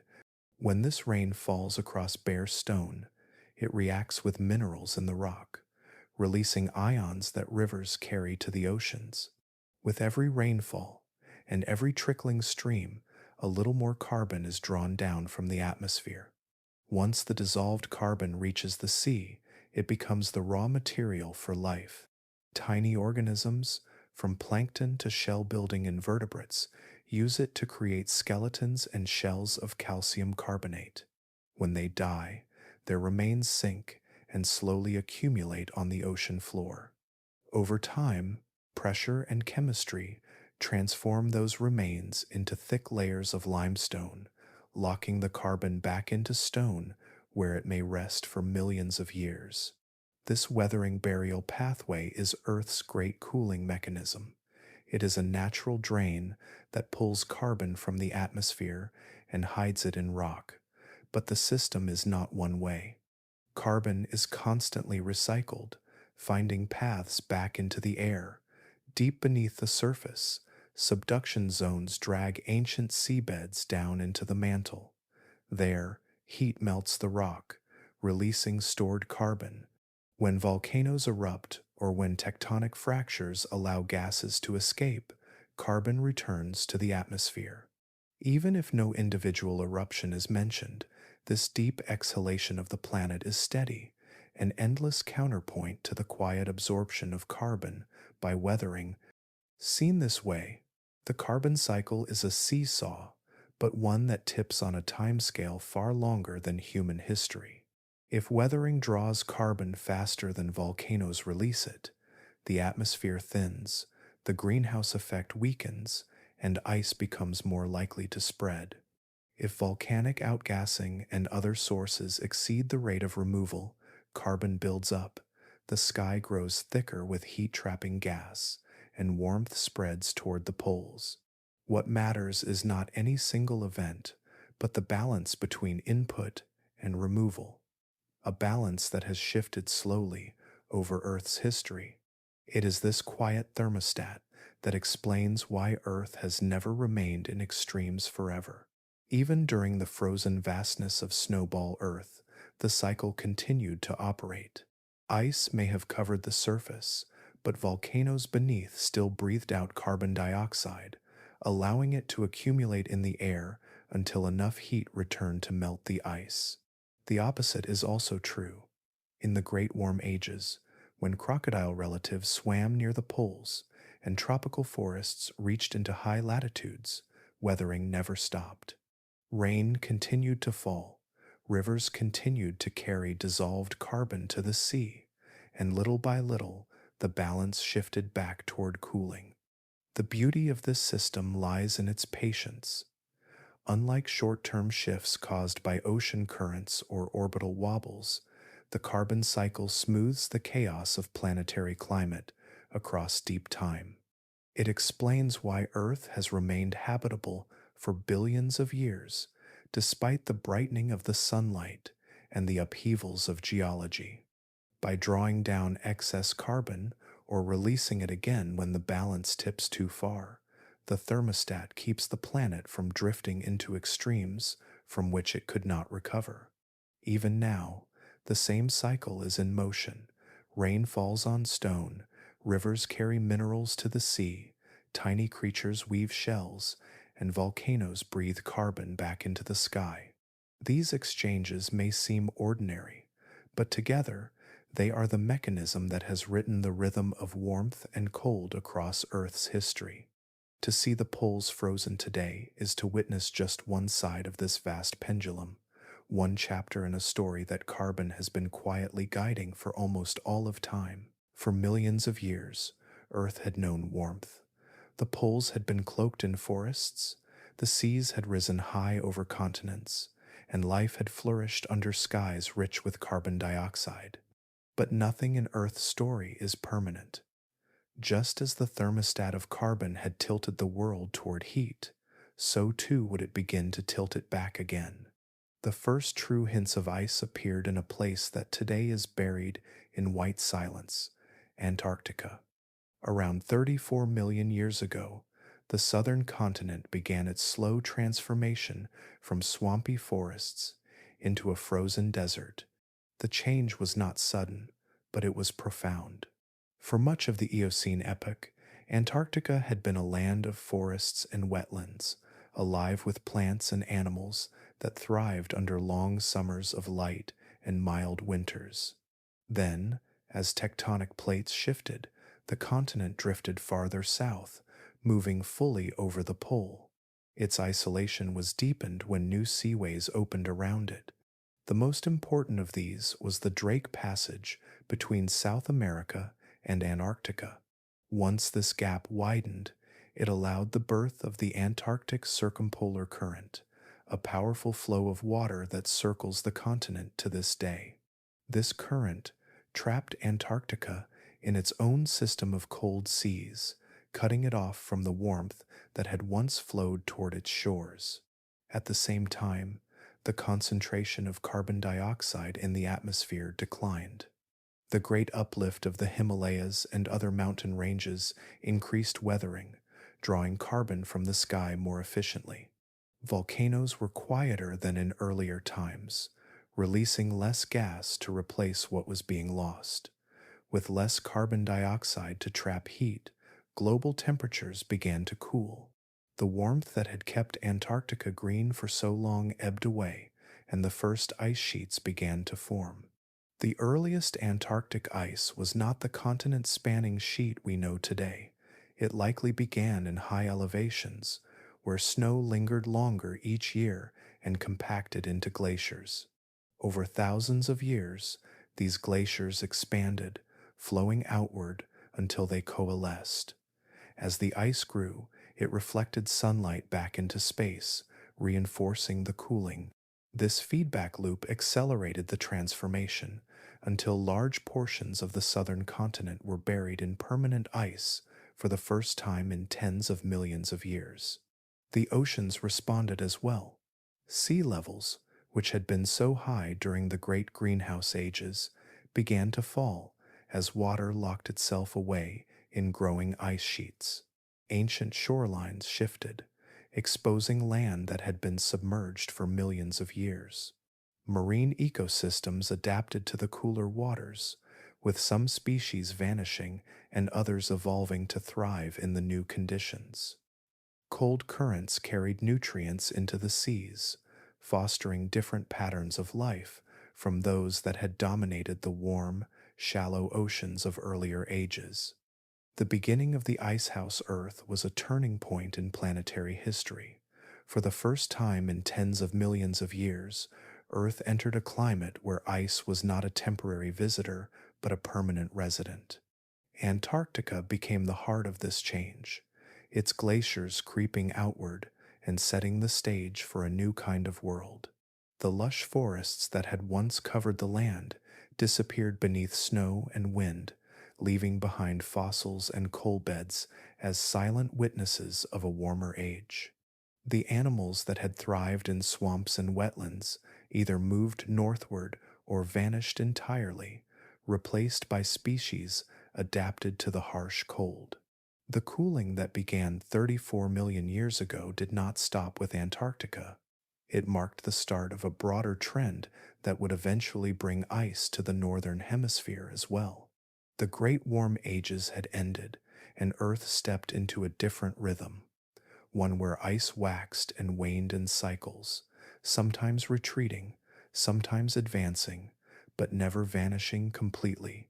The first hints of ice on Antarctica were the opening lines of this long new chapter in the story of the planet, a chapter that continues in the frozen poles we see today. As Antarctica slipped beneath its first permanent ice, the oceans of the world began to change in ways just as profound. For tens of millions of years, warm, shallow seas had flooded continents, their waters calm, sunlit, and rich with life. They had nurtured ammonites, corals, and the giant reptiles of the Cretaceous, and later, schools of fish and forests of kelp in the Eocene warmth. But when cooling began to spread through the planet, these seas were transformed. The oceans turned from vast greenhouses of stability into colder, more dynamic systems that favored new forms of life. The greatest shift began in the deep. In the absence of polar ice, circulation had been slower, the oceans stratified into warm layers that did not easily mix. When Antarctica froze, it set in motion powerful currents that drew cold, dense water downward, pushing nutrients up from the depths in other regions. This upwelling carried the remains of countless dead organisms that had settled into the abyss, recycling them back into the sunlit surface waters. For marine life, it was a revolution. Where warm seas had been dominated by stability, cold oceans became engines of productivity, feeding blooms of plankton that rippled through entire food chains. Yet not every species could adapt. Tropical marine life that had thrived in the steady warmth of the greenhouse ages began to falter. Many forms of coral that had spread across wide, shallow seas could not tolerate cooler waters or the increased turbulence of nutrient-rich upwellings. Fossil records show that reef systems shrank, and some groups vanished entirely. Creatures adapted to gentle, consistent conditions found themselves pressed by new challenges, currents stronger, waters cooler, food webs reorganized around the sudden abundance of plankton rather than the calm stability of earlier seas. Extinction followed in waves. Entire lineages of mollusks and other marine invertebrates disappeared, their delicate shells left behind in layers of rock that record their final chapters. Species that had once filled warm inland seas were replaced by organisms better suited to the churning, cooler oceans that now dominated. Life did not end, but it shifted, giving rise to ecosystems more dynamic, more variable, and in many ways more resilient to change. One of the most striking changes was the rise of creatures adapted to colder waters. Tiny diatoms, single celled organisms with intricate silica shells, began to flourish in the nutrient rich seas. Their glass like skeletons still blanket ocean floors today, building thick deposits over millions of years. Alongside them, krill and other small crustaceans found niches in the new ecosystems, thriving in the cold, fertile waters surrounding Antarctica. These organisms became the foundation of immense food webs, sustaining whales, seals, penguins, and countless fish that evolved later to fill the icy seas. The cooling oceans also supported new kinds of large predators. In the millions of years that followed the first Antarctic ice, whales evolved from their land dwelling ancestors, entering the seas and expanding into diverse forms. Some became gentle giants that filtered plankton rich waters through baleen plates, their size made possible by the abundance of food in cold, productive oceans. Others became swift hunters, feeding on fish and seals. The rise of these mammals marked a dramatic shift in the structure of marine life, a new chapter made possible only by the cooling that began with Antarctica's transformation. Standing on a shore of that changing world, the difference would have been clear. The warm inland seas of earlier ages, calm and shallow, had receded. In their place were coasts battered by stronger currents, waves driven by new winds, and waters alive with microscopic life that turned the seas cloudy with abundance. The surface teemed with fish, drawn to the blooms of plankton. Above them, early whales glided in groups, their deep calls echoing through the water, while below, diatoms drifted like grains of glass, sinking endlessly into the depths. The cooling of the oceans reshaped life as thoroughly as the growth of ice on land. What began as a shift in circulation patterns became the foundation for entire ecosystems, breaking old patterns and building new ones. The seas were no longer quiet reservoirs of warmth, but restless and fertile engines, their energy flowing into forms of life that continue to define the oceans today. As the oceans cooled and the first great ice sheets spread across Antarctica, the land was also reshaped, not only in its climate but in the life that walked upon it.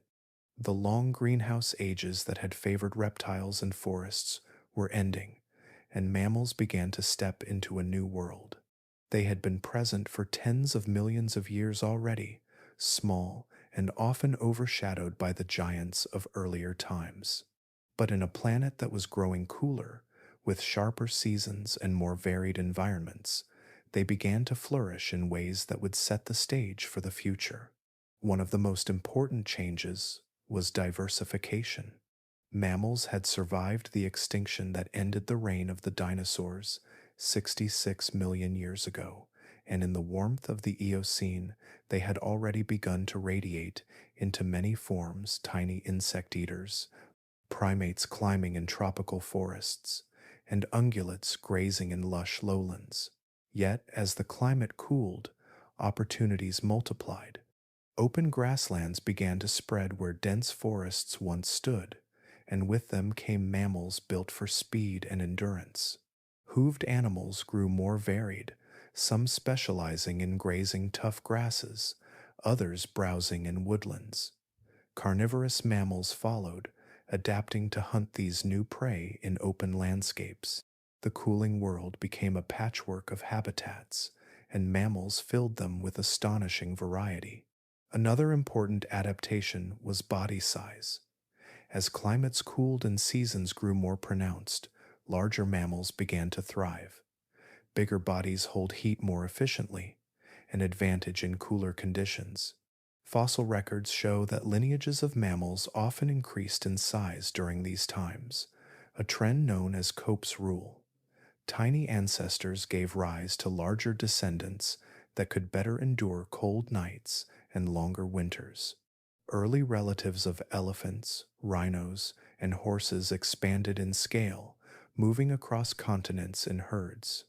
In northern regions, where winters grew harsher, body size offered not only warmth, but also the strength to migrate long distances in search of food. The shifting climate also favored mammals that could cope with change. Unlike reptiles, many mammals had fur for insulation and the ability to regulate their internal temperatures more precisely. They could stay active in cold seasons, finding food when other creatures slowed or vanished.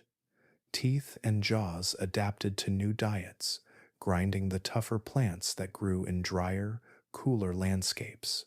Some developed seasonal strategies, storing fat or hibernating through the hardest months. These small adjustments, multiplied across countless species, helped mammals rise as the planet cooled. The story of the cooling world is also the story of the early steps toward the Ice Age giants. In these times, the ancestors of later megafauna began to take shape. Small, primitive proboscideans would one day give rise to mammoths and mastodons. Early rhinoceroses roamed in forms both familiar and strange, some reaching enormous sizes. The first large cats began to sharpen their teeth, preparing for the roles their descendants would play in colder ages to come. The seeds of the Great Ice Age fauna were sown in these transitional periods, when cooling demanded resilience and rewarded size, strength, and adaptability. It is striking to imagine these landscapes. Herds of early horses, no taller than a large dog, grazed alongside primitive rhinos and nimble antelopes. Packs of creodonts, an ancient group of mammalian carnivores, stalked them across open plains. In forest patches, primates clung to branches, while tiny insect-eating mammals darted through leaf litter. Overhead, the skies carried new winds, cooler and sharper, while the land beneath shifted slowly toward the climates that would dominate the ice ages. The mammals of this era were not yet the giants of frozen steppes or tundra, but their world was preparing them for it. They diversified into niches shaped by cooling, their bodies adjusting, their behaviors shifting. The first hints of the future were already present in their bones and teeth, written in the fossils that show a gradual climb toward the resilience needed for the age of ice that lay ahead. When continents shift, they do more than redraw the outlines of land and sea. Their collisions create entire new worlds, pushing rock upward into mountain chains that scrape the sky. These ranges, though built from the violence of tectonic plates, become quiet engines of transformation. They stand as vast sculptures of stone, but their rise has shaped the very air that drifts above them. The Himalayas are perhaps the clearest example. About 50 million years ago, the Indian plate, once part of the southern supercontinent Gondwana, broke free and surged northward across an ancient ocean called the Tethys. Its relentless movement carried it into collision with Eurasia. The crash did not happen all at once. It was a slow, grinding convergence that crumpled crust into jagged folds and thrust slabs of seabed high into the sky. From this upheaval, the Himalayas were born, and they are still rising today, lifted centimeter by centimeter each year by the continuing pressure of the Indian plate. On the far side of the globe, the Andes rose under different but equally powerful forces. Along South America's western edge, the Nazca Plate was drawn downward beneath the continent, a process called subduction.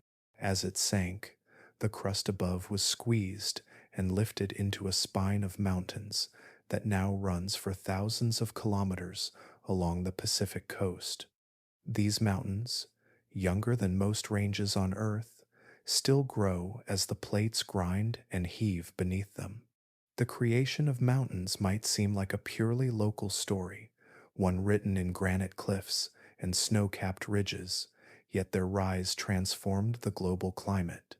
As the Himalayas and Andes climbed higher, they exposed enormous surfaces of fresh rock to the atmosphere. Rain, carrying small amounts of carbon dioxide absorbed from the air, fell on these raw faces of stone. With every downpour, a slow chemical conversation began. The carbon in the raindrops reacted with minerals in the rock, breaking them down and carrying the dissolved elements into rivers. From there, the waters bore the invisible carbon away to the sea. In the oceans, that carbon became part of life. Tiny marine creatures wove it into delicate shells of calcium carbonate. When they died, their remains drifted downward, carpeting the seafloor. Layer upon layer, their shells were pressed into limestone, locking the carbon safely away for millions of years. From the steep peaks of the Himalayas to the quiet depths of the oceans, a hidden bridge was built, carrying carbon from the sky into stone. The scale of this process was immense. The Himalayas stretch across thousands of kilometers, and the Andes nearly match them in length. Together, they created vast new landscapes where weathering could work on an extraordinary scale. Each grain of eroded rock, each dissolved ion in a river, was a fragment of the atmosphere being drawn down. Over time, the sheer area of exposed rock accelerated this chemical weathering to such a degree that carbon dioxide levels in the air declined noticeably, shifting the planet toward cooler conditions. The mountains also reshaped the flow of air and water. Their towering ridges forced winds to rise, cooling moist air into rain and snow. The Himalayas helped intensify the South Asian monsoons, drenching valleys with seasonal torrents.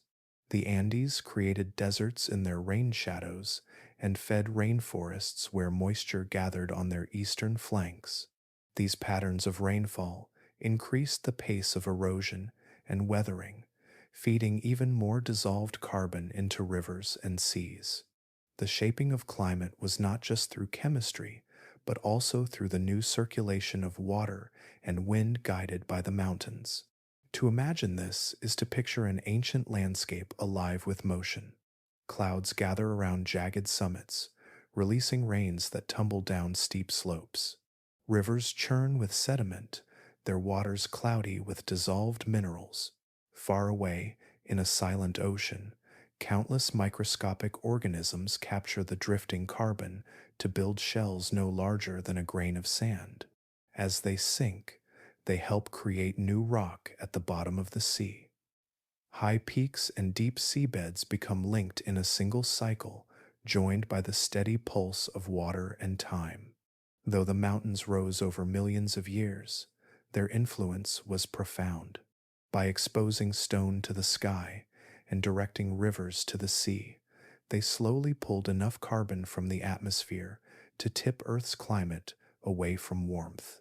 They did not act with sudden violence, but with patience, changing the air grain by grain, raindrop by raindrop. The jagged ranges that today command our awe were not just monuments of geology. They were active players in Earth's transformation, cooling the world through their sheer presence. Beneath the blinding whiteness of Antarctica, a secret world lies hidden. To the eye, the continent seems like a single endless sheet of ice, a frozen desert where nothing moves but the wind. Yet, radar, satellites, and patient exploration have revealed that under this frozen crown lie vast mountain ranges, valleys, and lakes sealed away from sunlight for millions of years. These hidden landscapes remind us that beneath today's glaciers rests a memory of an older Earth, a world that once was green, humid, and alive. One of the most astonishing discoveries is the Gamburtsev Mountains, buried under more than a mile of Antarctic ice. They are as large as the Alps, stretching for hundreds of miles across the heart of the continent, yet no human eye has ever seen them directly. These mountains are shrouded in ice that has flowed across their peaks for at least 34 million years. Their jagged ridges and deep valleys suggest that before the ice took hold, rivers carved their flanks, and forests may once have spread across their slopes. Now they lie preserved in silence, frozen in time beneath a sheet that hides them from view but cannot erase their story. Elsewhere beneath Antarctica are valleys that run deeper than the Grand Canyon. Radar surveys have mapped troughs and basins that cut into the bedrock, channels carved by ancient rivers before the ice advanced. Some valleys still carry hidden rivers of liquid water, flowing slowly under the immense pressure of the ice above. These rivers gather into vast subglacial lakes, some larger than entire modern countries. Lake Vostok is one of the most famous. Buried beneath nearly 2.5 miles of ice, it is one of the largest lakes on Earth, stretching more than 200 miles in length. For at least 15 million years, it has been sealed away, untouched by wind or sunlight. Yet beneath that frozen lid, it remains liquid, warmed by heat rising from the earth below and kept from freezing solid by the immense pressure of the ice.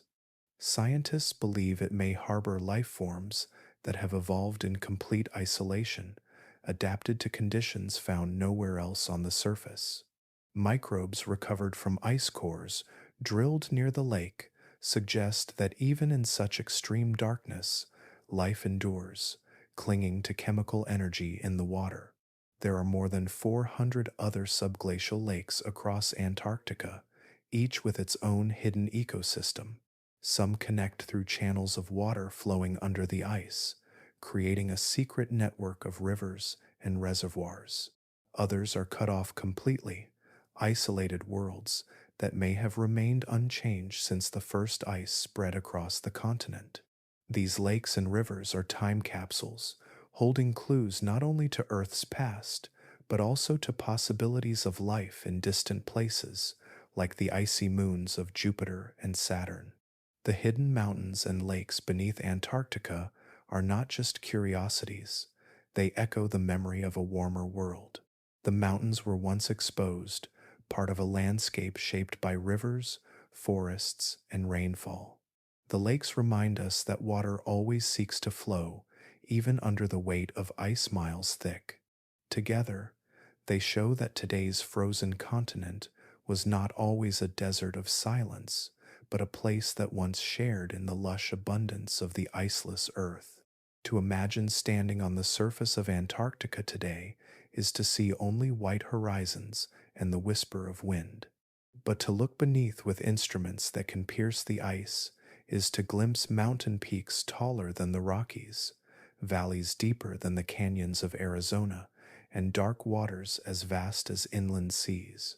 These hidden worlds wait in silence, locked away by ice, yet they are living reminders that the frozen present is only one chapter in the continent's story.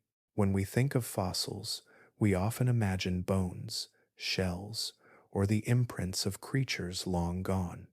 Yet some of the most delicate fossils ever found are leaves, pressed flat into stone, their fragile veins and edges preserved as if they had only just fallen to the ground. These ancient leaves are more than remnants of past forests. They are record keepers, silent witnesses to the air that once surrounded them, the warmth of the climate, and the balance of gases that filled the atmosphere. Every leaf carries tiny openings on its surface called stomata. These are pores that plants use to breathe, drawing in carbon dioxide and releasing oxygen. In the stillness of a fossil, the number of stomata remains imprinted, frozen in time. Scientists have learned that by counting these microscopic openings, they can estimate how much carbon dioxide filled the air when the leaf was alive. A leaf with many stomata grew in a world where carbon dioxide was scarce, needing more openings to capture what little was available. A leaf with fewer stomata grew in a world rich in carbon dioxide, where just a few pores were enough to sustain the plant.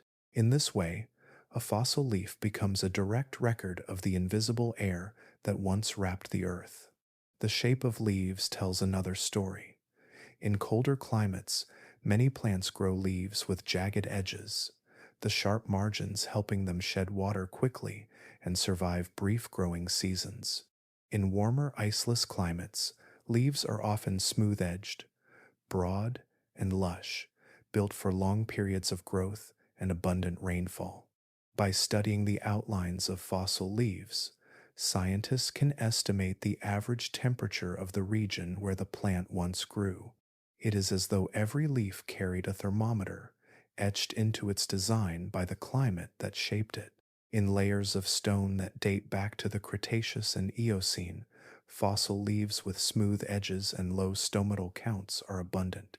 They point to times when the atmosphere was filled with carbon dioxide at levels many times higher than today, and when global temperatures were far warmer than modern measures.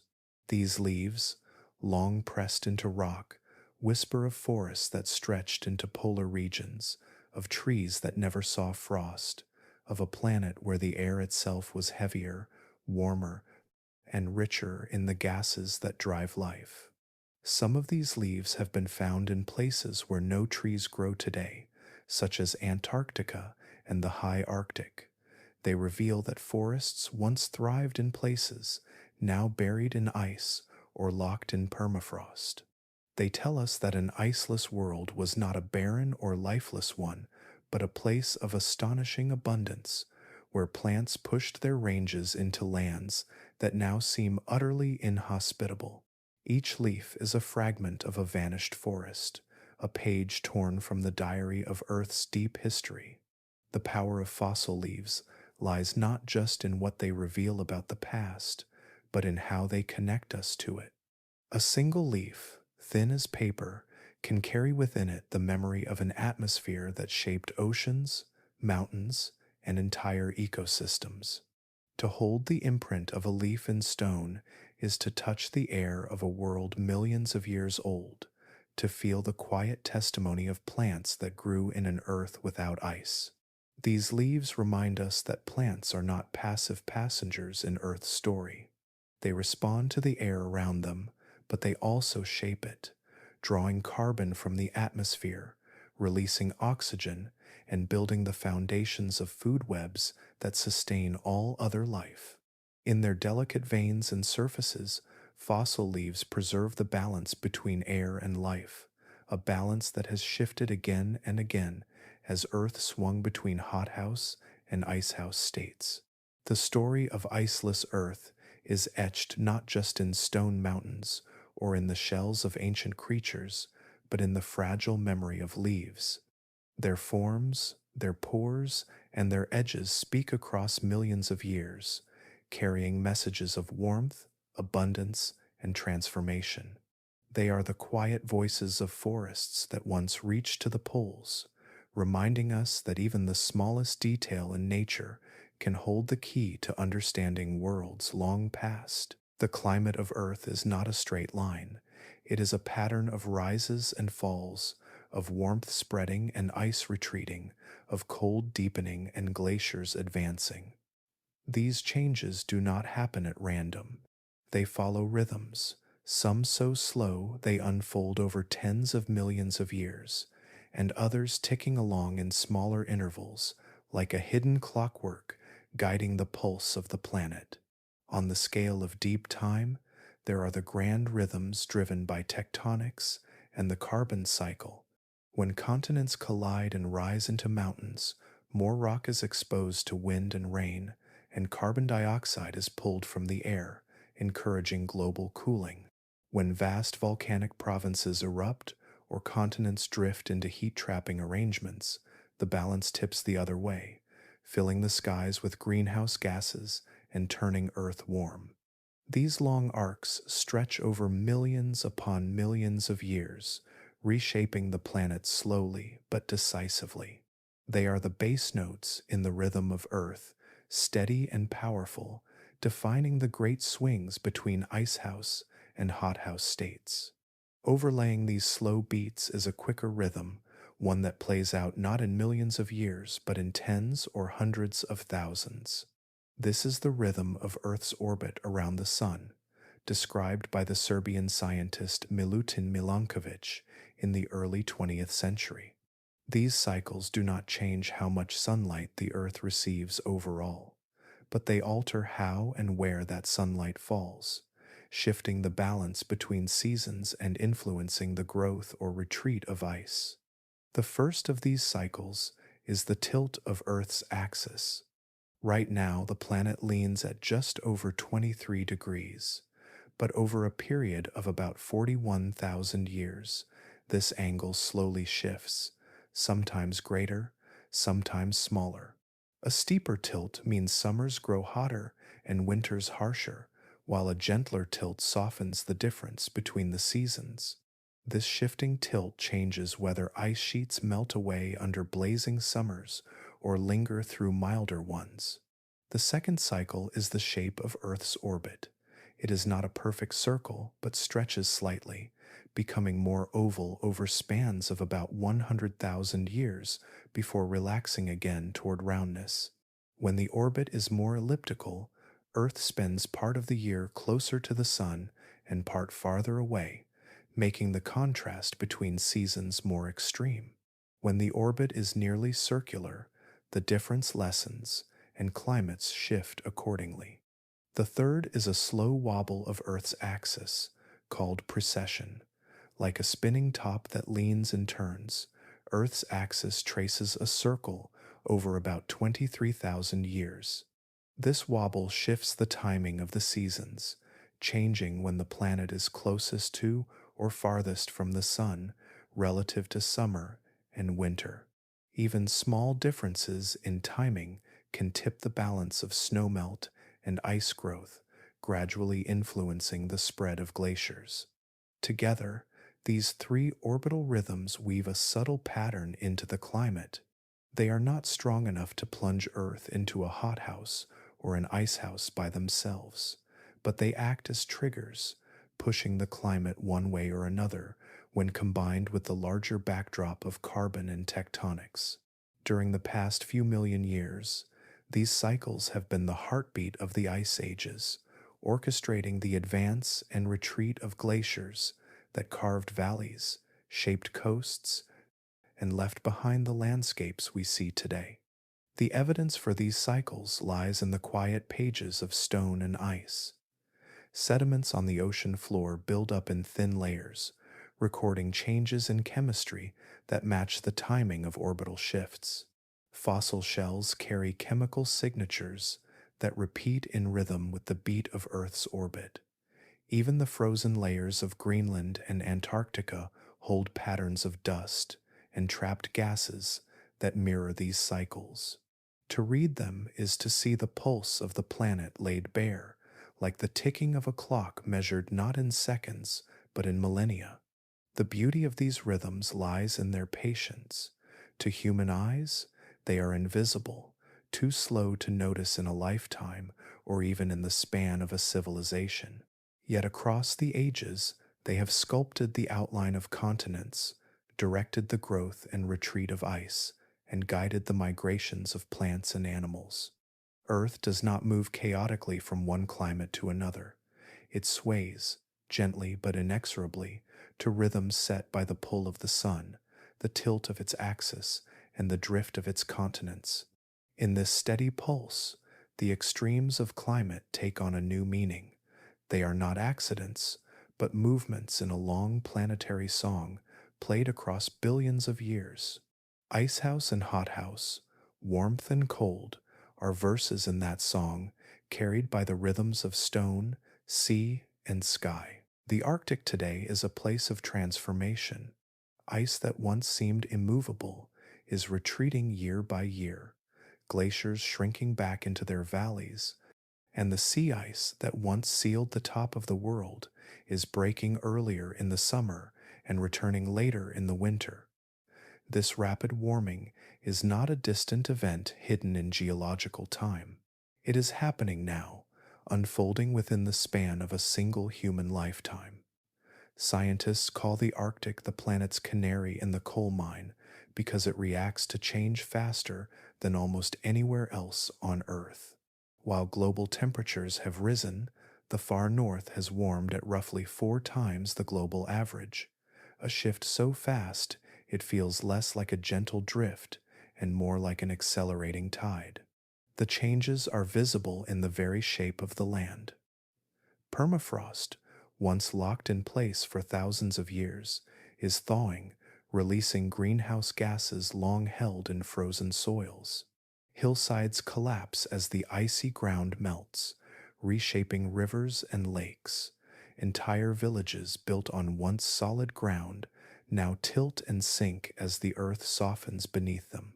On the seas, ships chart routes that were once impossible, sailing through waters that only a century ago were sealed by ice so thick it seemed eternal. Each of these signs tells us that the frozen character of the Arctic is slipping away. And yet, in this transformation, there is something strangely familiar. When scientists look at the fossils and sediments of the Eocene epoch, roughly 50 million years ago, they see hints of a world not so different from the one the Arctic seems to be approaching. In that deep past, the poles were warm and ice-free. Crocodile relatives swam in northern rivers, and broadleaf forests stretched across regions that today are buried under tundra and ice. On Ellesmere Island in the Canadian Arctic, fossils reveal turtles and ancient alligators basking in lush swamps where the sun circled for months without setting. The echoes between that world and the one now forming are uncanny, like a memory returning from the planet's deep history. The comparisons are not perfect, of course. In the Eocene, the warmth unfolded over long spans of time, driven by naturally high levels of carbon dioxide and different arrangements of the continents. Today, the rapidity of change is startling. Temperatures that once took millennia to shift are now climbing within decades, yet the similarities are instructive. Fossil leaves from Eocene forests show adaptations to long polar nights and continuous summer sunlight. Insects flourished in those ecosystems, weaving food webs that supported large mammals and reptiles even near the poles. These discoveries remind us that the Arctic does not need ice to be full of life. It will not become barren if the glaciers vanish. It will simply change, becoming something very different from the Arctic we have known. Already, those shifts are visible. Shrubs are creeping northward, taking root where only moss and lichens grew before. Boreal forests are pushing into tundra, darkening the landscape and absorbing more heat from sunlight. Animals follow the plants. Moose, beavers, and even species of deer are moving into lands once too cold to support them. Migratory birds are finding new breeding grounds in places that once offered only frozen silence. What we are watching is not just the retreat of ice, but the slow unfurling of a new ecosystem. For scientists, the warming Arctic offers a preview of what a more iceless world might look like. The loss of reflective sea ice exposes dark ocean water that absorbs sunlight, amplifying warming in a feedback loop that reshapes global weather patterns. The great ocean currents that depend on temperature and salinity differences are being nudged by the fresh water pouring off melting ice. Storms that once gathered in predictable paths are finding new routes, and rainfall patterns far from the poles are being influenced by what happens in the high north. The Arctic is no longer an isolated stage. It is a mirror that reflects what is to come for the rest of the planet. The haunting part of this transformation is its speed. While the Eocene unfolded over millions of years, the changes now are taking place within centuries, even decades. Coastlines that have been stable since the dawn of human civilization may shift within the span of generations. Species that once adapted slowly to new climates now face the challenge of keeping pace with a warming world. The Arctic, in this sense, is not only a preview of an iceless Earth, it is also a reminder of the delicate balance that sustains the planet's present state. The echoes between the past and the present deepen the sense of awe. To know that crocodiles once swam in the Arctic, and to see warming opening the possibility of forests spreading northward again, is to realize that Earth has always carried within it the seeds of transformation. What is happening today may be rapid and unsettling, but it is also part of a long rhythm, a pulse that has carried the planet from ice to warmth and back again through deep time. The Earth has been iceless before, and so the question naturally arises, could it happen again? The answer lies not in imagination but in physics, in the simple arithmetic of heat, water, and time. To picture such a world, one must begin with the two vast ice sheets that still guard our poles today: Greenland, resting in the north, and Antarctica, sprawling across the southern continent, hold almost all of the planet's frozen water. Locked inside their glaciers is enough to raise the oceans not by a few feet, but by well over 200 feet if they were to melt entirely. The Greenland ice sheet alone holds enough water to raise global seas by about 20 feet. It is a frozen plateau, nearly 2 miles thick in some places, covering a land the size of Mexico. Already, its edges are melting. Rivers of meltwater cut channels into its surface, plunging into deep blue crevasses that swallow torrents of water and deliver them to the sea. Every summer, satellite images show the green and white surface dotted with temporary lakes, shimmering like jewels on a body that is slowly bleeding. Antarctica is far larger and far more powerful in its hold over Earth's water. The eastern sheet is ancient and thick, grounded high on the continent, while the western sheet sprawls into the sea, precariously resting on bedrock below sea level. If Greenland is a sleeping giant, West Antarctica is the fragile lock on the door. The loss of West Antarctica alone could raise seas by more than 10 feet, and evidence suggests some of its glaciers are already retreating faster than expected.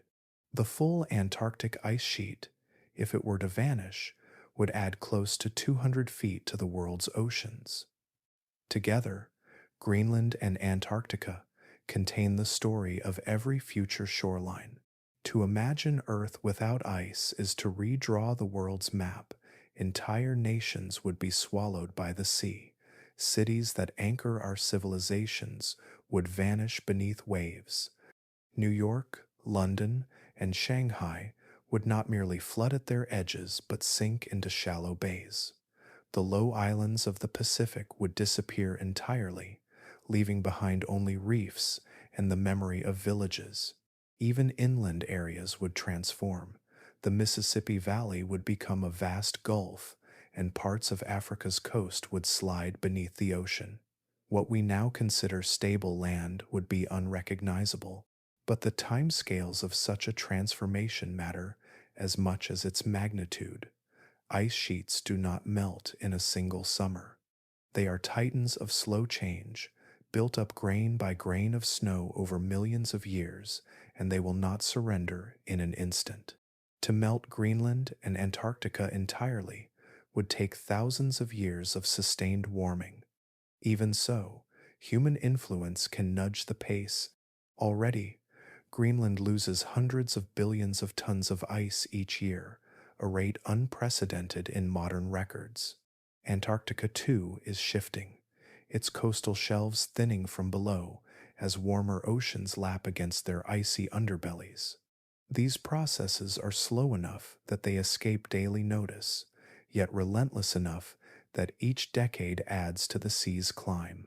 Scientists project that with high greenhouse gas emissions, Greenland could pass a threshold within centuries where its melting becomes irreversible, a cascade that feeds upon itself. Antarctica may be more resistant, yet parts of it are also vulnerable to crossing tipping points. The ocean's warmth creeps beneath its floating shelves, prying them loose from the land, and once gone, the glaciers they buttress will flow faster into the sea. These processes, once begun, are not easily reversed. The story of an iceless Earth is not one of immediate collapse, but of patient transformation. Each rise in global temperature brings the ice sheets closer to instability, and each increment of melting shapes the future coastlines of the planet. The echoes of past iceless ages tell us the world can indeed return to such a state, though not in the lifetime of one generation or even many. Yet the seeds of that future can be planted now. The forces we set in motion today may determine whether the ice sheets endure or whether they slowly yield, leaving behind a world whose map resembles more the ancient Cretaceous than the modern day. The prospect is both vast and humbling. The ice that now crowns the earth may look eternal, but it is temporary, a fragile balance in the grand rhythm of climate. The question of whether Earth will again become iceless is not if, but when, and how quickly we hasten that return. From a distance, a glacier appears timeless. Its ridges gleam in the sunlight, its valleys stretch beyond sight, and its frozen cliffs look as though they have stood unmoved for ages. Yet beneath this illusion of permanence lies one of the most delicate forces in nature. Ice, for all its strength and mass, is fragile. It takes centuries to build, but it can unravel in a fraction of that time. The growth of ice begins in quiet patience. Each winter, snow settles on mountaintops and polar plateaus. Most of it melts when the seasons turn, but in rare conditions some remains, pressed beneath new layers the following year. Over decades, the weight compresses snow into dense crystals, and layer by layer, a glacier is born. With time, it grows heavy enough to flow under its own weight, sliding down valleys, spreading across plains, carving ridges and fjords. For a mighty ice sheet to take form, stability must last for thousands of years. Cold must be consistent enough that summers fail to erase what winters have built. It is an accumulation so gradual that a single human lifetime barely marks its progress. The fragility reveals itself on the other side of the equation. Melting can begin with the slightest change.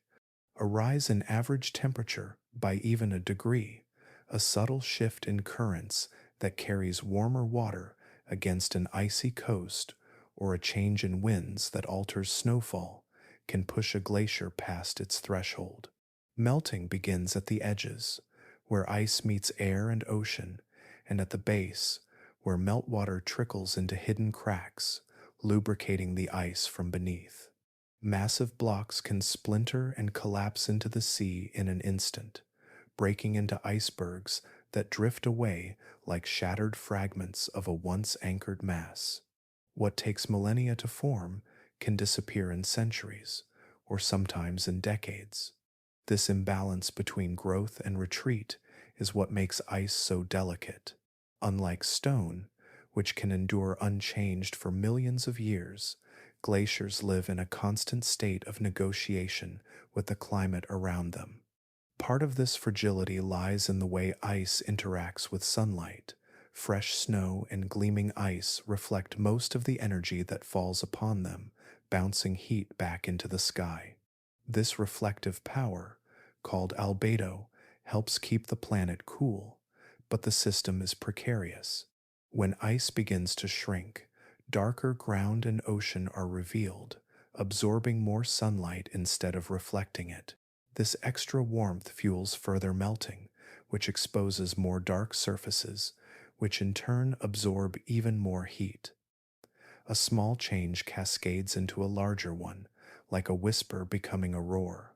It is one of the most dangerous feedback loops in Earth's climate. The fragility of ice is also tied to the sea. At polar coastlines, glaciers meet the ocean in towering ice cliffs. Beneath the surface, tongues of ice extend outward, floating on the water. When warmer currents rise from the deep, They can gnaw at these ice shelves from below, thinning them until they collapse. Once the shelves break away, the glaciers behind them surge forward, freed from their frozen buttresses, accelerating the loss of ice into the sea. These collapses remind us that glaciers are not inert. They move, they shift, and they can fail suddenly when the balance tips. On a human scale, this fragility is felt in rivers that depend on glaciers as reservoirs. For centuries, they have stored water in frozen form, releasing it steadily each summer to feed streams, nourish crops, and sustain civilizations. As glaciers retreat, these rivers dwindle, disrupting the rhythms of life downstream. On a planetary scale, the consequences are measured in coastlines redrawn. When enough ice melts, the seas rise, flooding deltas and reshaping the boundaries of continents. Even in their moments of stillness, glaciers whisper their instability. Crevasses open with cracking echoes. Meltwater rushes beneath the surface, unseen but insistent. Icebergs calve with thunderous splashes, testifying to forces at work within. Each sound is a reminder that the ice is not eternal, but listening intently to every subtle change in wind, water, and warmth. Seen from space, the polar caps shine as crowns of brightness. Yet they are fragile crowns, shifting in size from year to year, vulnerable to the slightest push. They are reminders that permanence is an illusion, that even the most massive rivers of ice can retreat as quickly as they grew. In their fragility lies their power to shape the planet, amplifying warmth or coolness, guiding the flow of seas, and marking the fine edge on which Earth's balance rests. The glaciers that feel so solid underfoot are, in truth, as delicate as breath. They are built grain by grain, melted drop by drop, always suspended between growth and collapse. Their beauty and power lie not in their permanence, but in their vulnerability. When we speak of an iceless Earth, it is tempting to picture only ancient ages, long before humanity left its first footprints. Yet the forces that shape those worlds are still with us, and the possibility of such a future is not locked in the past. If the ice sheets of Greenland and Antarctica were to melt completely, the results would ripple across every human society, rewriting coastlines, reshaping climates, and challenging the resilience of civilizations. The most immediate transformation would be seen at the water's edge. More than half of the world's great cities lie along coasts, clustered near harbors and river mouths that have long been gateways of trade and culture. With seas more than 200 feet higher, many of these centers would not simply flood but vanish beneath the waves. Imagine New York not as a skyline of glass towers but as a shallow bay, its streets reduced to channels where ships glide above what were once neighborhoods. London's Thames barrier would be meaningless against such a rise, and the lowlands of the Netherlands, engineered for centuries to hold back the sea, would be swallowed whole. Entire nations composed of islands, such as the Maldives or Kiribati, would disappear completely, erased from the surface of the earth. The displacement of people would be measured not in thousands or millions, but in billions. Vast stretches of Asia's coastlines, home to dense populations in Bangladesh, India, China, and Southeast Asia, would sink underwater. The fertile deltas of the Nile and Mekong, which have supported agriculture for millennia, would no longer exist as farmland. Entire communities would need to move inland, but the land awaiting them would not be the same. New deserts might expand where rainfall patterns shift. Regions once fertile could wither under new climates, while others might receive rains they had never known before. Humanity would not only be redrawing maps, but redistributing itself across landscapes reshaped by heat and water. Continents themselves would take on new outlines. The familiar geography taught in classrooms today would be unrecognizable. The Gulf of Mexico would extend deep into North America, creating inland seas. The Amazon basin could transform into an enormous gulf, its rainforests drowned beneath salt water. Africa's coastline would creep inland, swallowing cities like Alexandria and Lagos. Australia's dry heart, currently inhospitable, might edge closer to the ocean as coasts shift. Each of these changes would unfold slowly on the scale of human lifetimes, yet in geological terms, the transformation would be swift. Climate belts, too, would migrate. The tropics, already warm, would expand outward, pressing subtropical zones into higher latitudes.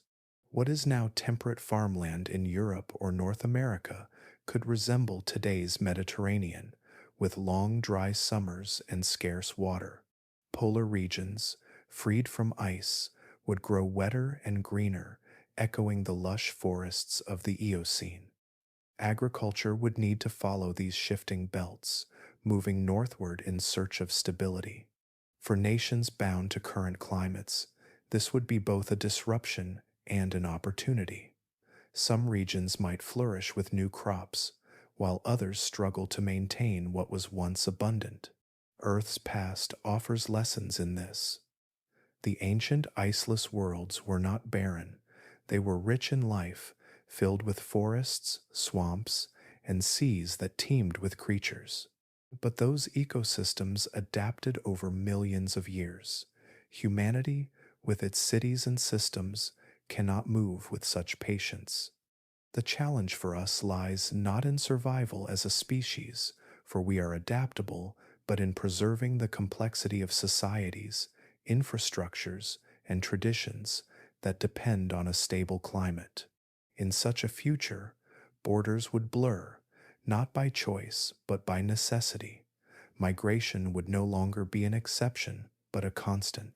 Culture and identity would shift alongside coastlines, reshaped by the shared experience of leaving behind drowned homelands. The story of an iceless Earth would become entwined with the story of human resilience, ingenuity, and struggle. The possibility is distant, unfolding over millennia, yet its seeds are planted in the present. What humanity does today influences how quickly the ice retreats, how high the seas climb, and how soon the outlines of continents must be redrawn. To understand what an iceless future would mean for us is to look at our past and recognize that the Earth has already walked this path before. The difference now is that for the first time, a species is watching it happen, aware of its fragility and its consequences. The Earth tells its story in silence, not the silence of absence, but of patience. Rocks do not rush, seas do not hurry, mountains do not rise in days or even centuries. They move at the pace of continents, at the rhythm of the planet's breath. Compared to this, human time is a flicker. The span of a life, the sweep of empires, even the entire arc of civilization fits into only the thinnest sliver of Earth's history. To understand an iceless world is to place ourselves against this scale, where millions of years pass as steadily as seconds on a clock. A single degree of global warming or cooling may take thousands of years to unfold naturally. Ice sheets require tens of thousands of winters to grow and just as many summers to recede. Coastlines creep inland grain by grain, each wave a whisper in a story that takes eons to tell. In this measure of time, there is no rush, only inevitability. Human memory stretches back a few thousand years at most. Our oldest written records date to around 5,000 years ago. Yet by then, Earth had already completed entire cycles of warmth and cold, ice advancing and retreating like a tide across the continents. Long before the first city was built, the Himalayas were rising, dragging the atmosphere into a cooler state. Long before humans painted animals on cave walls, the Antarctic ice sheet had already taken shape, blanketing the southern continent in silence. Geological time humbles because it dwarfs us. When scientists speak of the Cretaceous hothouse, they measure in tens of millions of years, not centuries. The Eocene greenhouse lasted millions more, its warmth spanning longer than all of human existence. These numbers are almost too large to grasp. They stretch beyond imagination, yet they are real, written in stone and fossil, in the chemistry of shells and the layering of ice. To Earth, what feels eternal to us is fleeting. Even mountains, which seem immovable in a human lifetime, crumble to sand given enough time. The silence of geological time does not mean stillness. Beneath the calm, Earth is always shifting. Continents drift the width of a fingernail each year, yet over tens of millions of years, that drift reshapes entire oceans. Volcanoes erupt with sudden force, but the processes that fuel them build slowly in chambers deep underground. Rivers carve valleys not with one flood, but with countless small cuts made across millennia. It is this patience that shapes the world more profoundly than any single event.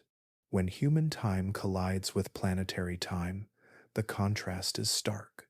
A person may worry over a single season's harvest, while glaciers record shifts across thousands of seasons. Nations rise and fall within a handful of centuries, while mountain ranges continue their steady climb, indifferent to borders and names. Even the age of industrialization, which transformed the atmosphere in only 2 centuries, is a mere blink against the billions of years that came before. Yet in that blink, we have set in motion changes that will echo for thousands of years to come. This perspective can feel overwhelming, but it also offers calm. Geological time teaches that Earth is resilient. It has endured ice from pole to pole and heat that left no trace of frost.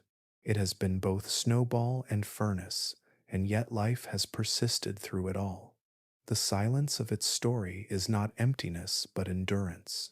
To place ourselves within it is to see our worries differently, as brief sparks against a backdrop of vast and patient change.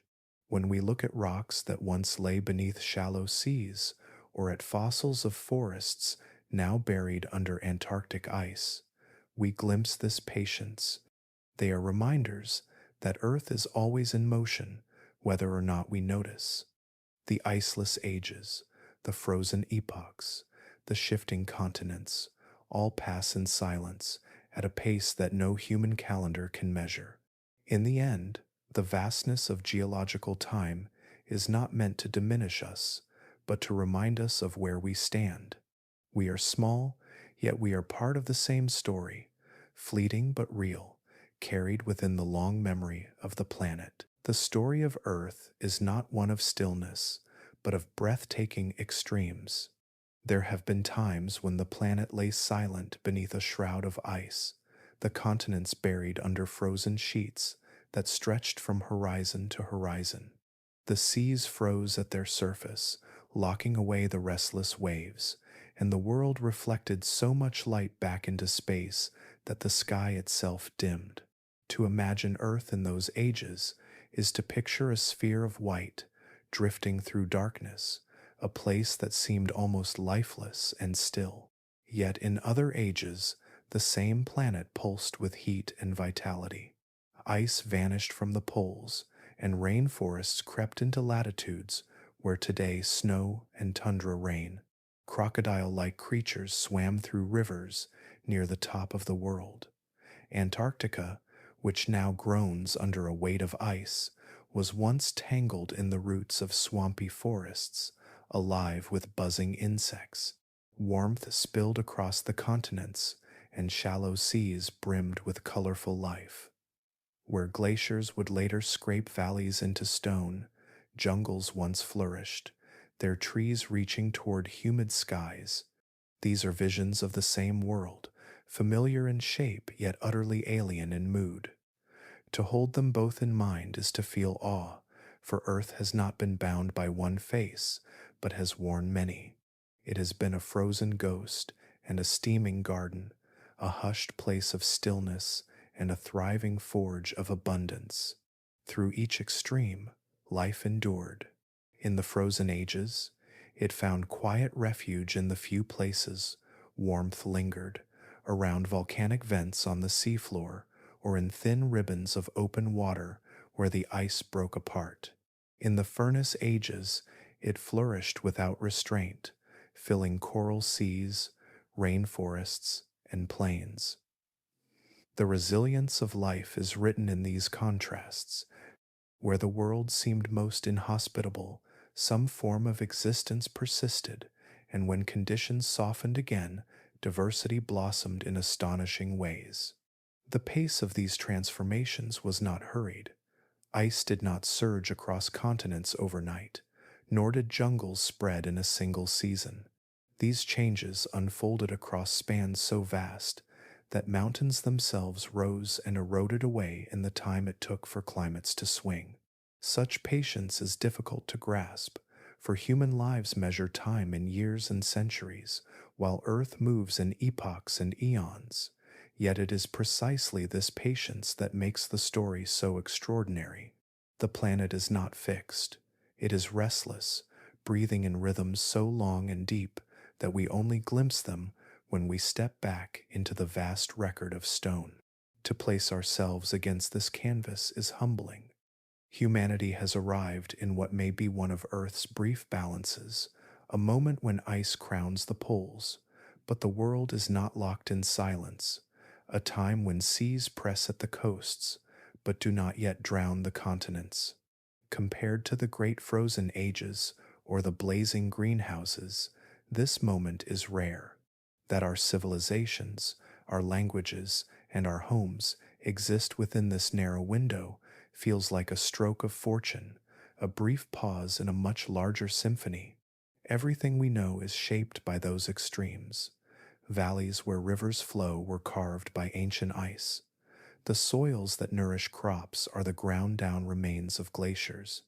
The fuels that run our machines are remnants of forests that grew in steaming, iceless swamps. Even the air in our lungs carries the imprint of Earth's extremes, born of ancient blooms of life that flourished in climates utterly unlike our own. To reflect on these truths is to feel wonder at the creativity of a planet that is never the same twice. Earth has endured both silence and storm, fire and frost, collapse and renewal. It has erased and rewritten its landscapes many times over, yet each transformation gave rise to new opportunities for life to take shape. The awe does not lie only in the violence of these changes, but in the endurance that flows through them. Life survived, life adapted, and life, against all odds, eventually gave rise to us. We walk upon a planet forged in extremes, living in a rare moment between them, carrying within us the legacy of worlds that were nearly unrecognizable. In this recognition, there is humility, but also gratitude.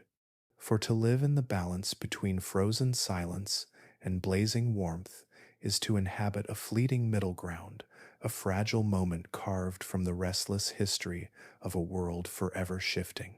And it is this awareness of extremes and the resilience they reveal that carries us softly toward the final reflections of our journey. When we first began this journey, we imagined an Earth stripped of ice, a planet without frozen crowns at its poles, or glaciers carved into its mountains. Now, at the end, we return to that vision, holding it more closely, knowing that it is not fantasy but memory. Earth has lived this way before, and it may do so again. Picture crocodiles basking on the banks of rivers in the high Arctic, their scaled backs warmed by the same sunlight that now falls on tundra and snow. Imagine rainforests sprawling across Antarctica, their tangled roots pressing into soil where ice now stretches endlessly, their trunks glowing in the strange light of polar summers.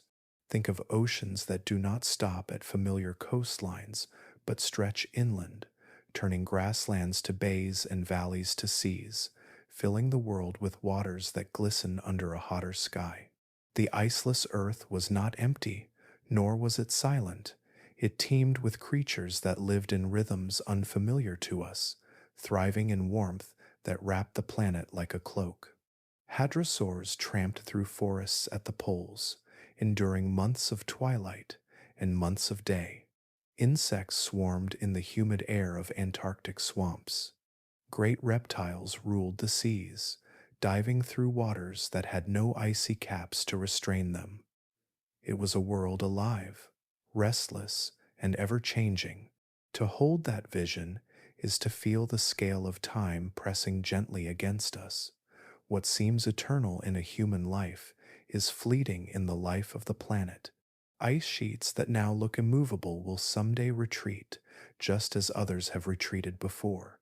Seas that seem fixed in their boundaries will wander again, swallowing coastlines and laying new ones down. The forests we know will shift, deserts will migrate, mountains will wear away, and new ones will rise. Earth is never still, and its constancy is not in stability, but in change. This reminder is not meant to bring fear, but perspective. Our place in this story is small, yet deeply woven into it. We live in a brief pause between extremes, in a world with ice at its poles and seas close to the shorelines we call home. It is a rare moment in Earth's history, and perhaps that rarity is what makes it feel so precious. To see the glaciers, to walk the coasts, to breathe air shaped by forests and oceans is to experience a world balanced delicately between frozen silence and blazing warmth.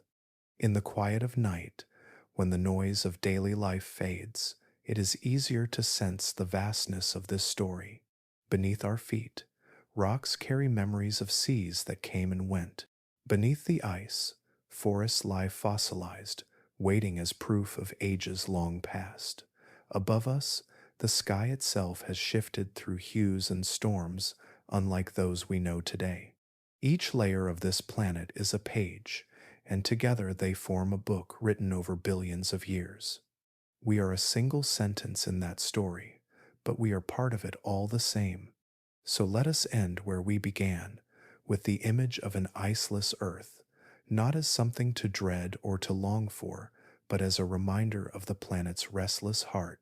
Crocodiles in the Arctic, rainforests on Antarctica, oceans without end, a world transformed, yet always alive. Change is the only constant, and within that change, life finds its way, again and again.